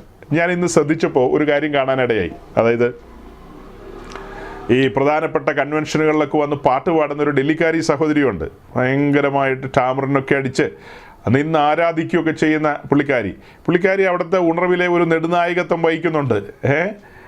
ഏതോ ഒരു ദിവസത്തെ ആയിരിക്കാം. എനിവേ ആ ഉണർവിൽ അവിടെ നിന്നുകൊണ്ട് പുള്ളിക്കാരി പറയുന്നുണ്ട്, ഈ ഉണർവ് ഒരു സംഭവം തന്നെയാണ്, ഉണർവിന് വേണ്ടി കാത്തിരിക്കുകയായിരുന്നു, അതിവിടെ നടന്നു, ഇവിടെ വന്ന് ശുശ്രൂഷിക്കാൻ പറ്റി എന്നൊക്കെ പറഞ്ഞ് പുള്ളിക്കാരി വളരെ ആഹ്ലാദം പ്രകടിപ്പിക്കുന്നുണ്ട്. അപ്പോൾ ഇവിടുത്തെ പെന്തിക്കോസ് എല്ലാം പറയുന്നത് എന്താ? അത് ശരിയായ ആത്മാവിലല്ല, അത് തെറ്റായ ആത്മാവിലാണ്, അത് ശരിയല്ല, ഇത് ശരിയല്ലെന്നാണ് എല്ലാവരും പറയുന്നത്. അപ്പോൾ ഈ പറയപ്പെടുന്ന പെന്തിക്കോസിൻ്റെ പ്രധാനപ്പെട്ട വർഷിപ്പ് ലീഡറാണ് അവിടെ ചെന്ന് ഇന്ന് വർഷിപ്പ് ലീഡ് ചെയ്തുകൊണ്ടിരിക്കുന്നത്, അല്ലെങ്കിൽ അവിടെ ശുശ്രൂഷിച്ചുകൊണ്ടിരിക്കുന്നത്. എങ്ങനെ പൊരുത്തപ്പെടുമെന്ന് പറഞ്ഞേ? ഇന്ന് മലയാളക്കരയിലെ പെന്തിക്കോസിൻ്റെ കൺവെൻഷനുകളിൽ എല്ലാം പ്രധാനപ്പെട്ട വർഷിപ്പ് ലീഡറാണ്, പാട്ടുകാരനാണ് അടൂരുള്ള അനിൽ അടൂർ എന്ന് പറയുന്ന സഹോദരൻ. അദ്ദേഹം ടിജോ തോമസിൻ്റെ അസിസ്റ്റൻ്റാണ്, അവിടുത്തെ വർഷിപ്പ് ലീഡറാണ്.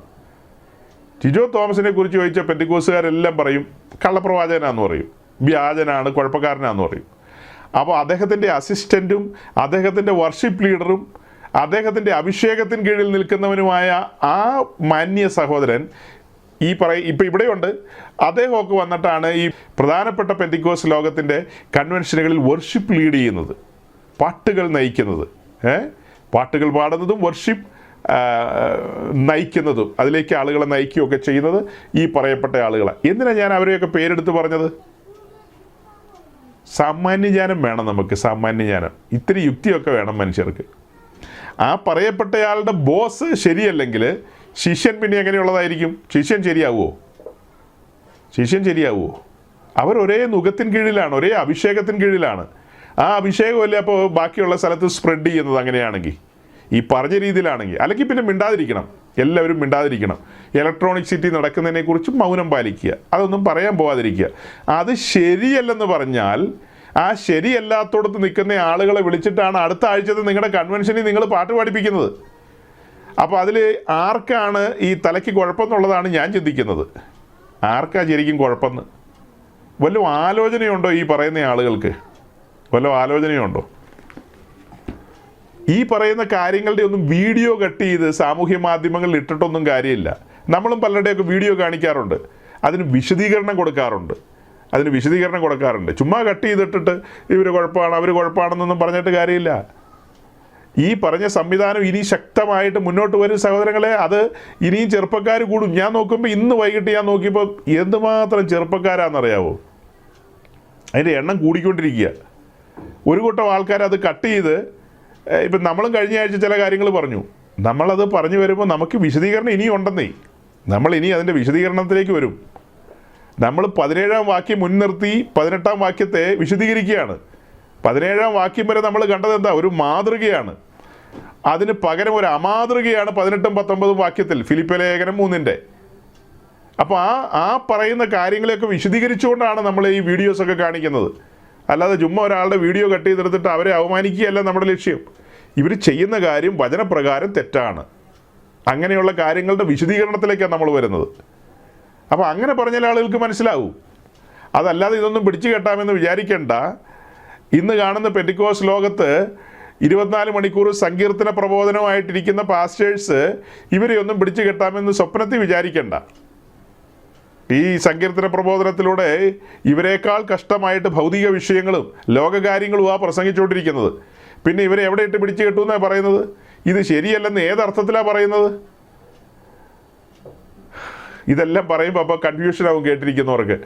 അപ്പോൾ അവിടെ ഇല്ല ഇവിടെ ഇല്ല എങ്ങും ഇല്ല എന്നൊരു ചോദ്യമാണ് വരുന്നത്. സഹോദരങ്ങളെ, രണ്ട് സ്ഥലവും ഞാൻ പറഞ്ഞ ന്യൂ ജനറേഷൻ പെന്തിക്കോസും ക്ലാസിക്കൽ പെന്തിക്കോസ്തും എല്ലാം വചനത്തിൽ നിന്ന് മാറിക്കഴിഞ്ഞു. ഇനി ഒരു ചെറിയ കൂട്ടം അവിടെ ഇവിടങ്ങളിൽ നിന്ന് സത്യവചനത്തിന് വേണ്ടി കൊതിക്കുന്ന മനുഷ്യരുണ്ട്. ഈ എല്ലാത്തിനകത്തും സത്യവചനത്തിന് വേണ്ടി ആഗ്രഹിക്കുന്ന ആളുകളുണ്ട്. സത്യവചനത്തിന് വേണ്ടി വചനം വെളിപ്പെടുന്നില്ലെന്നുള്ളതാണ് സത്യം. വചനം ശരിയാവണ്ണം വെളിപ്പെടുന്നുണ്ടെങ്കിൽ ആളുകൾക്ക് ദിശാബോധം വന്നേനെ, ശരിക്കും ജനത്തിന് ദിശാബോധം വന്നേനെ.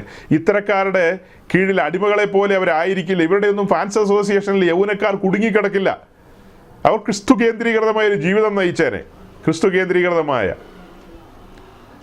ഞാനൊരു ചെറിയ വീഡിയോ നിങ്ങളെ കാണിക്കാം.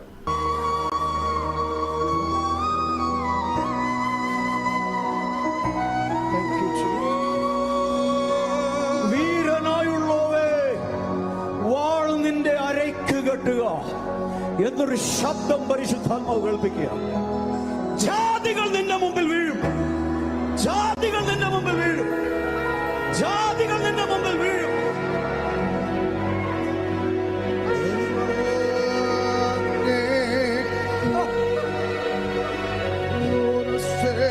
ജാതികൾ എന്റെ മുമ്പിൽ വീഴുന്നു.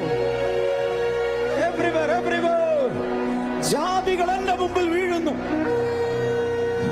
ജാതികൾ ജാതികൾ വീണ് കിടക്കും.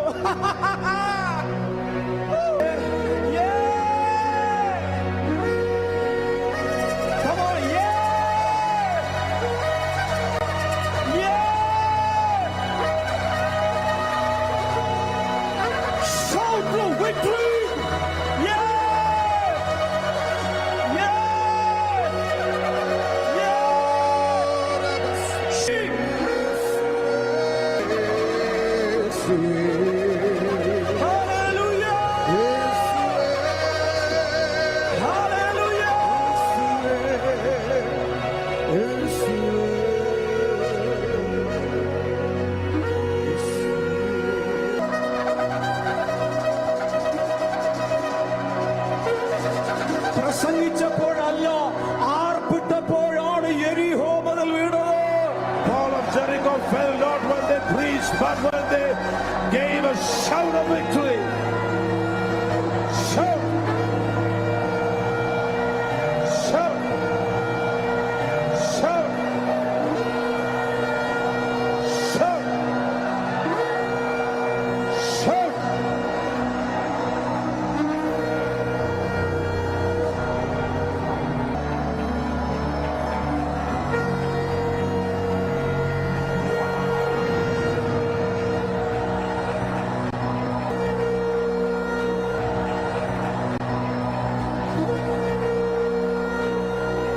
This is the Kairos time for India. ഇത് ഇന്ത്യയുടെ കൈറോസ് സമയമാണ്. This is the Kairos time of India. ഇത് ഇന്ത്യയുടെ കൈറോസ് സമയമാണ്. We have seen many 21 days, 40-day fastings.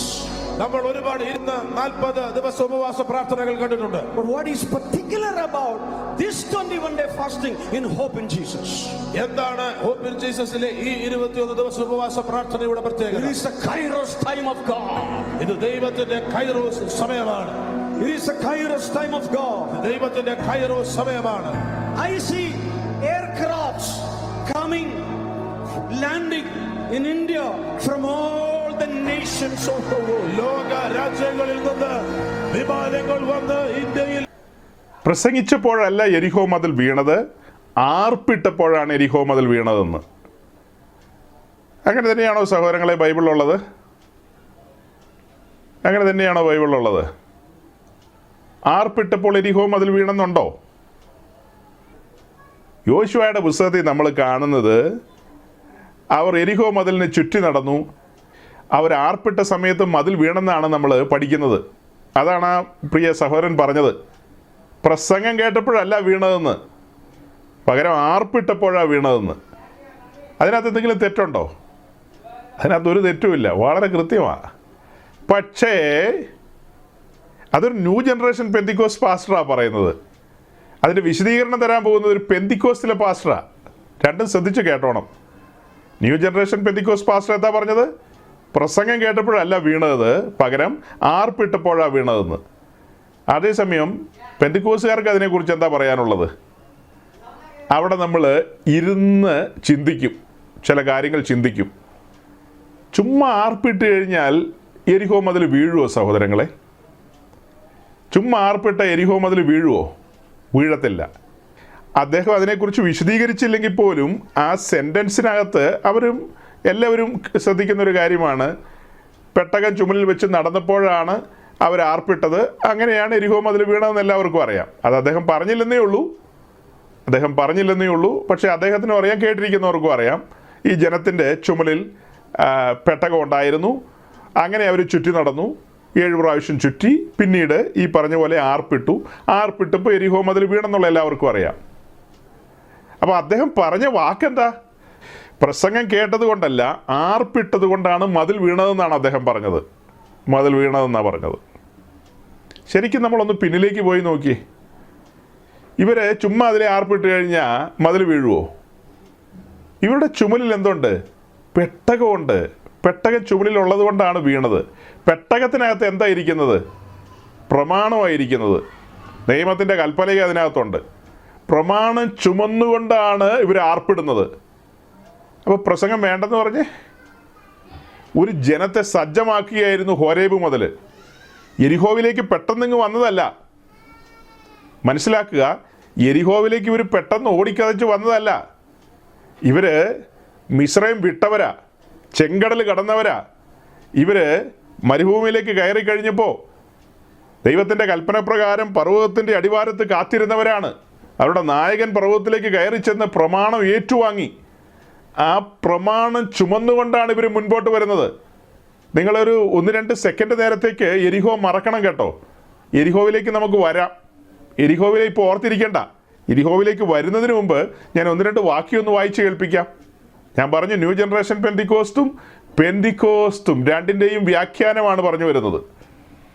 അപ്പം ഈ പെട്ടകവുമായിട്ട് ഇവർ ഹോരേബിൽ നിന്ന് യാത്ര ആരംഭിക്കുകയാണ്. പ്രമാണം കയ്യേറ്റുവാങ്ങി. പ്രമാണം എവിടെ എഴുതി വെച്ചിരിക്കുന്നത്? കല്ലേലാണ് എഴുതി വെച്ചിരിക്കുന്നത്.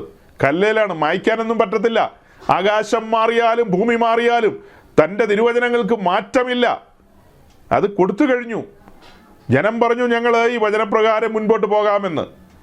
അങ്ങനെ മുൻപോട്ട് പ്രയാണം ചെയ്യണം. നമ്മളിപ്പോൾ ഹോരേബിൽ നിൽക്കുകയാണ്. ഹോരേബിൽ നിന്നുകൊണ്ടൊരു വാക്യം വായിക്കാം. സംഖ്യാപുസ്തകം 8-ാം അധ്യായത്തിന്റെ 14-15 വാക്യങ്ങൾ. ഇങ്ങനെ ലേവ്യരെ ഇസ്രായേൽ മക്കളുടെ ഇടയിൽ നിന്ന് വേർതിരിക്കുകയും ലേവ്യർ എനിക്കുള്ളവരായിരിക്കുകയും വേണം. അതിനുശേഷം സമാഗമന കൂടാരം സംബന്ധിച്ചുള്ള വേല ചെയ്യേണ്ടതിന് ലേവ്യർക്ക് അടുത്ത് ചെല്ലാം. നീ അവരെ ശുചീകരിച്ച് നീരാജന യാഗമായി അർപ്പിക്കണം. ഈ 14-15 വാക്യത്തിലേക്ക് വരുമ്പോൾ നമ്മൾ കാണുന്ന കാഴ്ച, ഇങ്ങനെ ലേവ്യരെ ഇസ്രായേൽ മക്കളുടെ ഇടയിൽ നിന്ന് വേർതിരിക്കുകയും ലേവ്യർ എനിക്കുള്ളവരായിരിക്കുകയും വേണം. അതായത് 12 ഗോത്രത്തിൽ നിന്നൊരു ഗോത്രത്തെ വേർതിരിക്കുകയാണ്. ആ ഗോത്രമാണ് ലേവി ഗോത്രം. ലേവി ഗോത്രത്തെ സെപ്പറേറ്റ് ചെയ്യുകയാണ്. സെപ്പറേറ്റ് ചെയ്ത് കഴിഞ്ഞിട്ട് പിന്നീട് അതിനെക്കുറിച്ച് താഴേക്ക് പറയുന്നുണ്ട്. 15-ാം വാക്യത്തിലേക്ക് വരുമ്പോൾ, അതിനുശേഷം സമാഗമന കൂടാരം സംബന്ധിച്ച് വേല ചെയ്യേണ്ടതിന് ലേവ്യർക്ക് അടുത്തിയെല്ലാം അവരെ ശുദ്ധീകരിച്ച് നീരാജനയാഗമായി അർപ്പിക്കണം. ദൈവസന്നിധിയിൽ അവരെ ശുദ്ധീകരിക്കുന്ന കാര്യങ്ങളെക്കുറിച്ചൊക്കെയുള്ള ഡീറ്റെയിൽസ് ഉണ്ട്. അങ്ങനെ ഈ കാര്യങ്ങളെല്ലാം ക്രമീകരിക്കുകയാണ്. ഇനി ലേവ്യരെ സംബന്ധിച്ച് പറഞ്ഞാൽ ലേവ്യർ 3 കൂട്ടരാണ്. ലേവിക്ക് 3 മക്കൾ, ഗെർശോന്യർ, കെഹാത്യർ, മെരാരിയർ, അങ്ങനെ 3 മക്കളാണ്. അതിൽ രണ്ടാമനായ കെഹാത്ത്. ഇവർ 3 കൂട്ടരെയും കൂടെയാണ് ഇപ്പോൾ ഈ വാക്യത്തിലൂടെ ഈ കൂടാരം സംബന്ധിച്ച് ദൈവത്തിൻ്റെ കാര്യപരിപാടിക്ക് വേണ്ടി തിരഞ്ഞെടുത്തിരിക്കുന്നത്, അതായത് വേർതിരിച്ചിരിക്കുന്നത്. അതിൽ നിന്ന് തന്നെ വിശേഷപ്പെട്ടൊരു കൂട്ടമാണ് കെഹാത്യര്. കെഹാത്യരെ കുറിച്ച് നമുക്കൊരു വാക്യം വായിക്കാം. സംഖ്യാപുസ്തകം 4-ാം അധ്യായം. 4-ാം അധ്യായത്തിൻ്റെ 1 മുതൽ 4 വരെയുള്ള വാക്യങ്ങളൊന്ന് വായിച്ചേ. സംഖ്യാപുസ്തകം 4-ാം അധ്യായത്തിൻ്റെ 1 മുതൽ 4 വരെയുള്ള വാക്യങ്ങൾ. യഹോവ പിന്നെയും മോശയോടും അഹരോനോടും അരുളി ചെയ്തത്, ലേവ്യരിൽ വെച്ച കെഹാത്യരിൽ 30 വയസ്സ് മുതൽ 50 വയസ്സ് വരെ ഉള്ളവരായി സമാഗമന കൂടാരത്തിൽ വേല ചെയ്യുവാൻ സേവയിൽ പ്രവേശിക്കുന്ന എല്ലാവരെയും കുടുംബമായും കുലമായും എണ്ണി തുകയെടുപ്പി. സമാഗമന കൂടാരത്തിൽ അതിവിശുദ്ധ കാര്യങ്ങളെ സംബന്ധിച്ച കെഹാത്യരുടെ വേല എന്തെന്നാൽ അടുത്ത വാക്യത്തിൽ അവർ പെട്ടകം ചുമക്കേണ്ടവരാണ് എന്നുള്ള കാര്യമുണ്ട്. അത് കഴിഞ്ഞിട്ട് അതിന്റെ 15-ാം വാക്യം കൂടെ ഒന്ന് വായിച്ചേ. വേഴ്സ് 15, 15-ാം വാക്യം. പാളയം യാത്ര പുറപ്പെടുമ്പോൾ അഹരോനും പുത്രന്മാരും വിശുദ്ധ മന്ദിരത്തിലെ ഉപകരണങ്ങളൊക്കെയും മൂടി തീർന്ന ശേഷം കെഹാത്യർ ചുമപ്പാൻ വരേണം. എന്നാൽ അവർ മരിക്കാതെ ഇരിക്കേണ്ടതിന് വിശുദ്ധമായതൊന്നും തുടരുത്. സമാഗമന കൂടാരത്തിൽ കെഹാത്യരുടെ ചുമട് ഇവ തന്നെ. അതായത് സമാഗമന കൂടാരത്തിൽ വേലയ്ക്ക് വിളിക്കപ്പെട്ട ലേവ്യരിൽ വിശേഷപ്പെട്ട ഒരു ശുശ്രൂഷയാണ് കെഹാത്യർക്കുള്ളത്. കെഹാത്യരെ സംബന്ധിച്ച് പറഞ്ഞാൽ അവർ അതിവിശുദ്ധമായ ഉപകരണങ്ങൾ ചുമക്കുന്നവരാണ്. പെട്ടകം മുതൽ യാഗപീഠം വരെയുള്ള ആ ഉപകരണങ്ങളെല്ലാം ചുമക്കുന്നവരാണ് കെഹാത്യർ എന്ന് പറയുന്നത്. അതിവിശുദ്ധമായ ഉപകരണങ്ങളെയാണ് അവർ ചുമക്കുന്നത്. അവരുടെ ശുശ്രൂഷ എന്ന് പറയുന്നത് ഏറ്റവും സീരിയസ് ആയ ശുശ്രൂഷയാണ്. അപ്പോൾ അതിന് തുടക്കം എന്താ കണ്ടത്? തുടക്കം അവർ മിസ്രൈമിൽ നിന്ന് പുറപ്പെടുന്നു, പെസഹായും ചോരത്തലി ആചരിക്കുന്നു. 2, അവർ ചെങ്കടൽ കടക്കുന്നു. അവർ മരുഭൂമിയിൽ മേഘത്തിന് കീഴിലായിരിക്കുന്നു. അതുപോലെ അവർ പ്രമാണത്തിന് വേണ്ടി കാത്തിരിക്കുന്നു. പ്രമാണം ലഭിക്കുമ്പോൾ ആ പ്രമാണപ്രകാരം വള്ളി പുള്ളി മാറ്റമില്ല. പ്രമാണപ്രകാരമാണ് സകല കാര്യങ്ങളും അവർ സജ്ജമാക്കുന്നത്. പ്രമാണപ്രകാരം വേർതിരിക്കപ്പെട്ട കെഹാത്യരുടെ ചുമലിലേക്ക് പെട്ടകം വരില്ല. അവരെ യഹോവയ്ക്കായി വേർതിരിച്ച് അവരെ ശുദ്ധീകരിച്ച് അവരെ ശുശ്രൂഷ ഭരമേൽപ്പിക്കുകയാണ്. അങ്ങനെ ഭരമേൽപ്പിക്കപ്പെട്ട കെഹാത്യരുടെ ചുമലിലേക്ക് പെട്ടകം വരികയാണ്. ഇപ്പോൾ പെട്ടകത്തിനകത്തേക്ക് നമ്മൾ നോക്കുമ്പോൾ അഹ്റോൻ്റെ തളിർത്ത വടിയുണ്ട്, പിന്നെ അതിനകത്ത് എന്താ ഉള്ളത്, നിയമത്തിൻ്റെ കൽപ്പലകയുണ്ട്, മന്നായിട്ട് വെച്ച പൊൻപാത്രമുണ്ട്. ഇങ്ങനെ ഈ കാര്യങ്ങളൊക്കെയാണ് പെട്ടകത്തിനകത്തിരിക്കുന്നത്. അപ്പോൾ നിയമത്തിൻ്റെ കൽപ്പലകയുമായിട്ട് ഇവർ യാത്ര ആരംഭിക്കുകയാണ്. അതായത് പെട്ടകത്തെ ഇവർ വഹിക്കുകയാണ്. ഈ യാത്രയിലെമ്പാടും മുൻപോട്ടുള്ള യാത്രയിൽ യോർദാൻ കടക്കുന്നു. യോർദാൻ കടന്നാൽ ആദ്യത്തെ പ്രധാനപ്പെട്ട പോയിന്റ് എന്ന് പറയുന്നത് എരിഹോയാണ്. ആ എരിഹോയിൽ ചെന്ന് കഴിഞ്ഞാൽ ഈ പറഞ്ഞതുപോലെയുള്ള കാര്യങ്ങളൊക്കെ ചെയ്യുമ്പോൾ അവരുടെ ചുമലിൽ പെട്ടകം ഉണ്ടായിരിക്കും. അപ്പോൾ ആ പെട്ടകം ഉണ്ടായിരിക്കുമെന്ന് ഒറ്റ വാക്കി വേണേൽ പറയാം. അങ്ങനെ പറഞ്ഞാൽ പോരാ, അതിന് ഇത്രയും പറയേണ്ടതുണ്ട്. പെട്ടകത്തിനകത്ത് നിയമത്തിൻ്റെ കൽപ്പലയുണ്ടെന്നാണ് പറയുന്നത്. അതിനകത്ത് ദൈവത്തിൻ്റെ പ്രമാണം വെച്ചിരിക്കുകയാണ്. അപ്പോൾ പ്രമാണപ്രകാരമാണ് ഈ യാത്ര, പ്രമാണപ്രകാരമാണ് ഈ ചുറ്റൽ, പ്രമാണപ്രകാരമാണ് ആർപ്പിടൽ. അതിന് പ്രസംഗം ആവശ്യമാണ്. കേട്ടോ നൂജൻ പാസ്റ്ററെ, പ്രസംഗം ആവശ്യമാണ്. ജനത്തെ പഠിപ്പിക്കണം, കാര്യങ്ങളെ ധരിപ്പിച്ചിട്ടാണ് ആർപ്പിടേണ്ടത്. പെട്ടകം ചുമലിലില്ലാതെ, അതിനകത്ത് നിയമത്തിൻ്റെ കൽപ്പലകയില്ലാതെ ചുമ്മാ നടന്ന് ആർപ്പിട്ടാൽ എന്തു വീഴുമെന്നാണ് ഈ പറയുന്നത്? എത്രയോ കാലങ്ങളായി ഇവരൊക്കെ ആർപ്പിടുന്നു. ഇത് ഇന്നും ഇന്നലെയും തുടങ്ങിയതാണോ ഈ ആർപ്പും ഈ ഉണർവും ഒക്കെ? ഇത് നേരത്തെ ഭയങ്കര ഉണർവായിരുന്നു മലയാളക്കരയിൽ. ചരൽക്കുന്നിൽ മുതൽ ഏതെല്ലാം കുന്നിലാണ് ഇവരൊക്കെ ആർപ്പിട്ടിരിക്കുന്നത്. ഈ ആർപ്പിട്ട സമയത്തൊന്നും ചുമലിൽ പെട്ടകമില്ലെന്നേ. ചുമലിൽ പെട്ടകമില്ല, പെട്ടകത്തിനകത്ത് കൽപ്പലകയില്ല, പ്രമാണമില്ല, ഒന്നുമില്ലാതെ തങ്ങൾക്ക് ബോധിച്ചതുപോലെ ആർപ്പിട്ടിട്ട് എന്താ കാര്യം? ആർപ്പിട്ടിട്ട് കാര്യമുണ്ടോ? ഈ കാര്യത്തിൻ്റെ വിശദീകരണമോ ഇതിൻ്റെ ഗൗരവം മനസ്സിലായോ? ഈ പറയപ്പെട്ട കൂട്ടത്തിൽപ്പെട്ട ആളുകളൊക്കെ ഇവരുടെ മെസ്സേജിലേക്ക് നോക്കിക്കഴിഞ്ഞാൽ നിങ്ങൾക്ക് മനസ്സിലാകാവുന്നൊരു കാര്യമാണ്. ഇവരെല്ലാം ശുശ്രൂഷയ്ക്ക് വന്നു കഴിഞ്ഞിട്ട് ആദ്യമേ ഓടുന്നത് ഏലിയാവിൻ്റെ കൂടാരത്തിലേക്കാണ്. ഏലിയാവിനെ എടുക്കാൻ തുടങ്ങുന്നു. അപ്പോൾ ഏലിയാവിൻ്റെ പുറകെ പോയി ഇരട്ടി പങ്ക് വാങ്ങുക എന്നുള്ള കാര്യത്തിനാണ് ഉത്സാഹിക്കുന്നത്. ഒരു പുതിയ നിയമ ശുശ്രൂഷകൻ ആദ്യം ഏലിയാവിൻ്റെ കൂടാരത്തിലേക്കല്ല പോകേണ്ടത്. ഒരു പുതിയ നിയമ ശുശ്രൂഷകൻ ആദ്യം പുതിയ നിയമസഭയെ ചലിപ്പിച്ച അപ്പോസ്തലന്മാരുണ്ട്, പത്രോസും പൗലോസും യാക്കോബും യോഹന്നാനൊക്കെ. അതിൽ അവരെ ഉറ്റുനോക്കി ബാലപാഠം പഠിക്കണം. ബാലപാഠം പഠിച്ചിട്ട് വേണം യോർദാൻ്റെ കരയിലേക്ക് ഓടാനായിട്ട്. പുതപ്പ് വീഴുമ്പോൾ പുതപ്പെടുത്തുകൊണ്ട് യോർദാനെ അടിക്കാനൊക്കെ എന്നിട്ട് പോകണം. അല്ലാതെ വരുന്ന വഴിക്ക് തന്നെ പുതപ്പെടുത്ത് അടിക്കാൻ പോയി കഴിഞ്ഞാലൊന്നും ഒരു കാര്യം നടക്കില്ല കുഞ്ഞേ. അങ്ങനെ പൗലോസിൻ്റെ അടുക്കിലേക്ക് വരുമ്പോൾ പൗലോസ് എന്തായിരിക്കും തിമത്തിയോസിനോട് പറയുന്നത്? എൻ്റെ മകനെ തിമത്തിയോസെ, നീയും എന്നോട് കൂടെ കഷ്ടം സഹിക്കുക. അത് കേൾക്കുമ്പോഴേ ഇവന്മാർക്ക് കലിയ. കഴിഞ്ഞ ആഴ്ചത്തെ മെസ്സേജിനടി വന്ന് കമൻ്റ് എഴുതിയിരിക്കുന്നവന്മാരെല്ലാം കഷ്ടം പ്രസംഗിക്കുന്നു എന്നുള്ളതിൻ്റെ വിരോധമാണ് പറഞ്ഞിരിക്കുന്നത്. ഞാൻ പറഞ്ഞില്ല, ഇതെല്ലാം സെയ്റ്റാനിക്കാണ്, പക്ക സെയ്റ്റാനിക്കാണ്.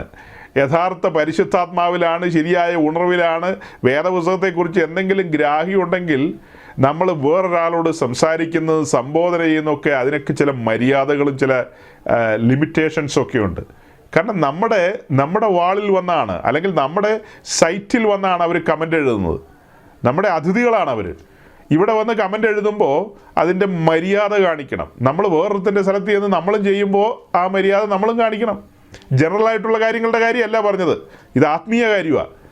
ആത്മീയ കാര്യം. അവർ ഉണർവിൽ കത്തി നിൽക്കുന്നു എന്ന് പറഞ്ഞതുകൊണ്ടാണ് ഞാനിങ്ങനെ പറഞ്ഞത്. ഉണർവിൽ കത്തി നിൽക്കുന്നു എന്ന് പറഞ്ഞതുകൊണ്ട് നേരെ ഏലിയാവിൻ്റെ ഇരട്ടിപ്പങ്ക് മേടിക്കാനല്ല ഓടേണ്ടത്. ആദ്യം ബാലപാഠം ഉണ്ടെന്നേ. പൗലോസ് പറയുന്ന കാര്യം തിമത്തിയോസ് കേൾക്കുകയാണ്. നീയും എന്നോടുകൂടെ കഷ്ടം സഹിക്കുക. അത് പുതിയ നിയമ ശുശ്രൂഷയുടെ ഒരു തത്വമാണ്. അതൊരു തത്വമാണ്. നോക്കണം, പഴയ നിയമ ശുശ്രൂഷയിൽ മോശ പോലും ദൈവജനത്തോടുകൂടെ സഞ്ചരിക്കുന്നതും ക്രിസ്തുവിൻ്റെ നിന്ന വലിയ ധനമെന്ന് എണ്ണിയവരാണ്. പുതിയ നിയമ ശുശ്രൂഷയിൽ നിന്ദകളുണ്ട്, അപമാനങ്ങളുണ്ട്, കഷ്ടങ്ങൾ സഹിക്കേണ്ടതുണ്ട്. അതാണ് യഥാർത്ഥ പുതിയ നിയമ ശുശ്രൂഷ. അല്ലാത്തവനെല്ലാം സാത്താൻ്റെ ഏജൻ്റാണ്. അത് ഇല്ലെന്നൊക്കെ പറഞ്ഞ് വരുന്നവനെല്ലാം കോട്ടയം തങ്കുമൊക്കെ സാത്താൻ്റെ ഏജൻ്റാണ്. പച്ചയ്ക്ക് പറയുകയാണ്. രക്ഷപ്പെടണമെങ്കിൽ രക്ഷപ്പെട്ടോ, നാളെ കേട്ടില്ല എന്ന് പറയരുത്. ഇതൊക്കെ ചരിത്ര രേഖയായിട്ട് കിടക്കൂടെ. ഓടി രക്ഷപ്പെട്ടുകൊള്ളുക. അവരൊക്കെ വചനം വ്യാഖ്യാനിക്കുന്നത് നിങ്ങളെ ഞാൻ കേൾപ്പിച്ചില്ലേ? 2 കൊരിന്ത്യർ 8:9 എങ്ങനെയാണ് വ്യാഖ്യാനിക്കുന്നതെന്ന്. കർത്താവായ യേശുക്രിസ്തു പണക്കാരനായിരുന്നു, പിന്നീട് കർത്താവ് ദരിദ്രനായി തീർന്നു, അത് നമ്മളെ പണക്കാരനാക്കാനാന്നൊക്കെ വ്യാഖ്യാനിക്കുന്ന വ്യാഖ്യാനങ്ങൾ അസാധാരണമായ വ്യാഖ്യാനങ്ങളല്ലേ ഇവരൊക്കെ വ്യാഖ്യാനിക്കുന്നത് അല്ലേ? ഒന്ന് രണ്ട് കാര്യം കൂടെ ഉണ്ടായിരുന്നല്ലോ സഹോദരങ്ങളെ. ഈ സഹോദരങ്ങളൊക്കെ മാനിഫെസ്റ്റേഷന് വലിയ പ്രാധാന്യം കൊടുക്കുന്നവരാണ്. മരിച്ചവരെ ഉയർപ്പിക്കുക, അത്ഭുതങ്ങൾ, അടയാളങ്ങൾ, ഇതിനൊക്കെയാണ് വലിയ പ്രാധാന്യം കൊടുക്കുന്നത്. പലരും വന്ന് നമ്മളോട് ചോദിക്കുന്ന ചോദ്യം എന്താണെന്നറിയാവോ? നിങ്ങൾ വലിയ പ്രസംഗിക്കുന്നുള്ളൂ, നിങ്ങൾ എത്ര പേരെ സ്നാനപ്പെടുത്തിയെന്നാണ് ചോദിക്കുന്നത്. ചോദ്യം മുഴുവൻ അങ്ങനെയാണ്. താങ്കൾ എത്ര അക്രൈസ്തവരെ സ്നാനപ്പെടുത്തി? അപ്പോൾ എന്നോട് അതൊരു സഹോദരൻ ചോദിച്ചപ്പോൾ ഞാൻ മറുപടി പറഞ്ഞു, ഞാൻ അക്രൈസ്തവരെ സ്നാനപ്പെടുത്തിയിട്ടുണ്ട്, ഇസ്ലാമിക് വേൾഡിൽ നിന്ന് വന്ന സഹോദരനെ സ്നാനപ്പെടുത്തിയിട്ടുണ്ട്, പിന്നെ നാമധേയ ക്രൈസ്തവ ലോകത്ത് നിന്ന് വന്നവരെ സ്നാനപ്പെടുത്തിയിട്ടുണ്ട്, നമ്മുടെ ബാംഗ്ലൂരിലെ എം എ വർഗീസിൻ്റെ ചർച്ചിലൊക്കെ ചുറ്റിക്കറങ്ങി നടന്നവരെ സ്നാനപ്പെടുത്തിയിട്ടുണ്ട്, പിന്നെ ഈ തങ്കുൻ്റെ കൂടെ നിന്ന് വന്നവരെ സ്നാനപ്പെടുത്തിയിട്ടുണ്ട്. അങ്ങനെ എല്ലാ സൈസ് ആൾക്കാരെ, എല്ലാ തുറയിൽ നിന്നും വന്നവരെ സ്നാനപ്പെടുത്തിയിട്ടുണ്ട്. സ്നാനപ്പെടുത്തിയതിൻ്റെ കണക്ക് വെച്ചിട്ടാണോ നിങ്ങൾ കണക്ക് കൂട്ടുന്ന കാര്യങ്ങളെ? ഒരുവൻ്റെ ശുശ്രൂഷയെ കണക്ക് കൂട്ടാൻ വരുന്നതാണ്. ഇവർ ഈ കാര്യമൊക്കെ അറിയുന്നതിന് മുമ്പ് ഈ കളറിയിലൊക്കെ നടന്നവനാണ് ഞാൻ. ബാംഗ്ലൂരിലെ വലിയ അച്ചായിയുടെ ഭാഷയാണത്. പാസ്റ്റർമാരെ അടിച്ചൊതുക്കുന്ന പുള്ളി അങ്ങനെയാണ്. ഏതെങ്കിലും പാസ്റ്റർ എന്തെങ്കിലും പറഞ്ഞു കഴിഞ്ഞാൽ പുള്ളി ഉടനെ ചോദിക്കും, നിങ്ങളുടെ ചർച്ചിൽ എത്ര പേരുണ്ടെന്ന് ചോദിക്കും. അവർ പറയും 10 പേരെന്ന്. എന്നാൽ മിണ്ടണ്ടെന്ന് പറയും. എൻ്റെതിൽ 10,000 ആണെന്ന് പറയും. 10,000 ഉള്ള എന്നോടാണോ നീ സംസാരിക്കുന്നത്? അങ്ങനെയാണ് പുള്ളി ആളുകളെ അടിച്ചൊതുക്കുന്നത്. ഭയങ്കര തന്ത്രശാലിയാണ്. ആ തന്ത്രം എടുത്തുകൊണ്ടാണ് എൻ്റെ അടുത്ത് വരുന്നത്. ഈ കളരികളൊക്കെ കണ്ടിട്ട് വന്നയാളാണ് ഞാനും.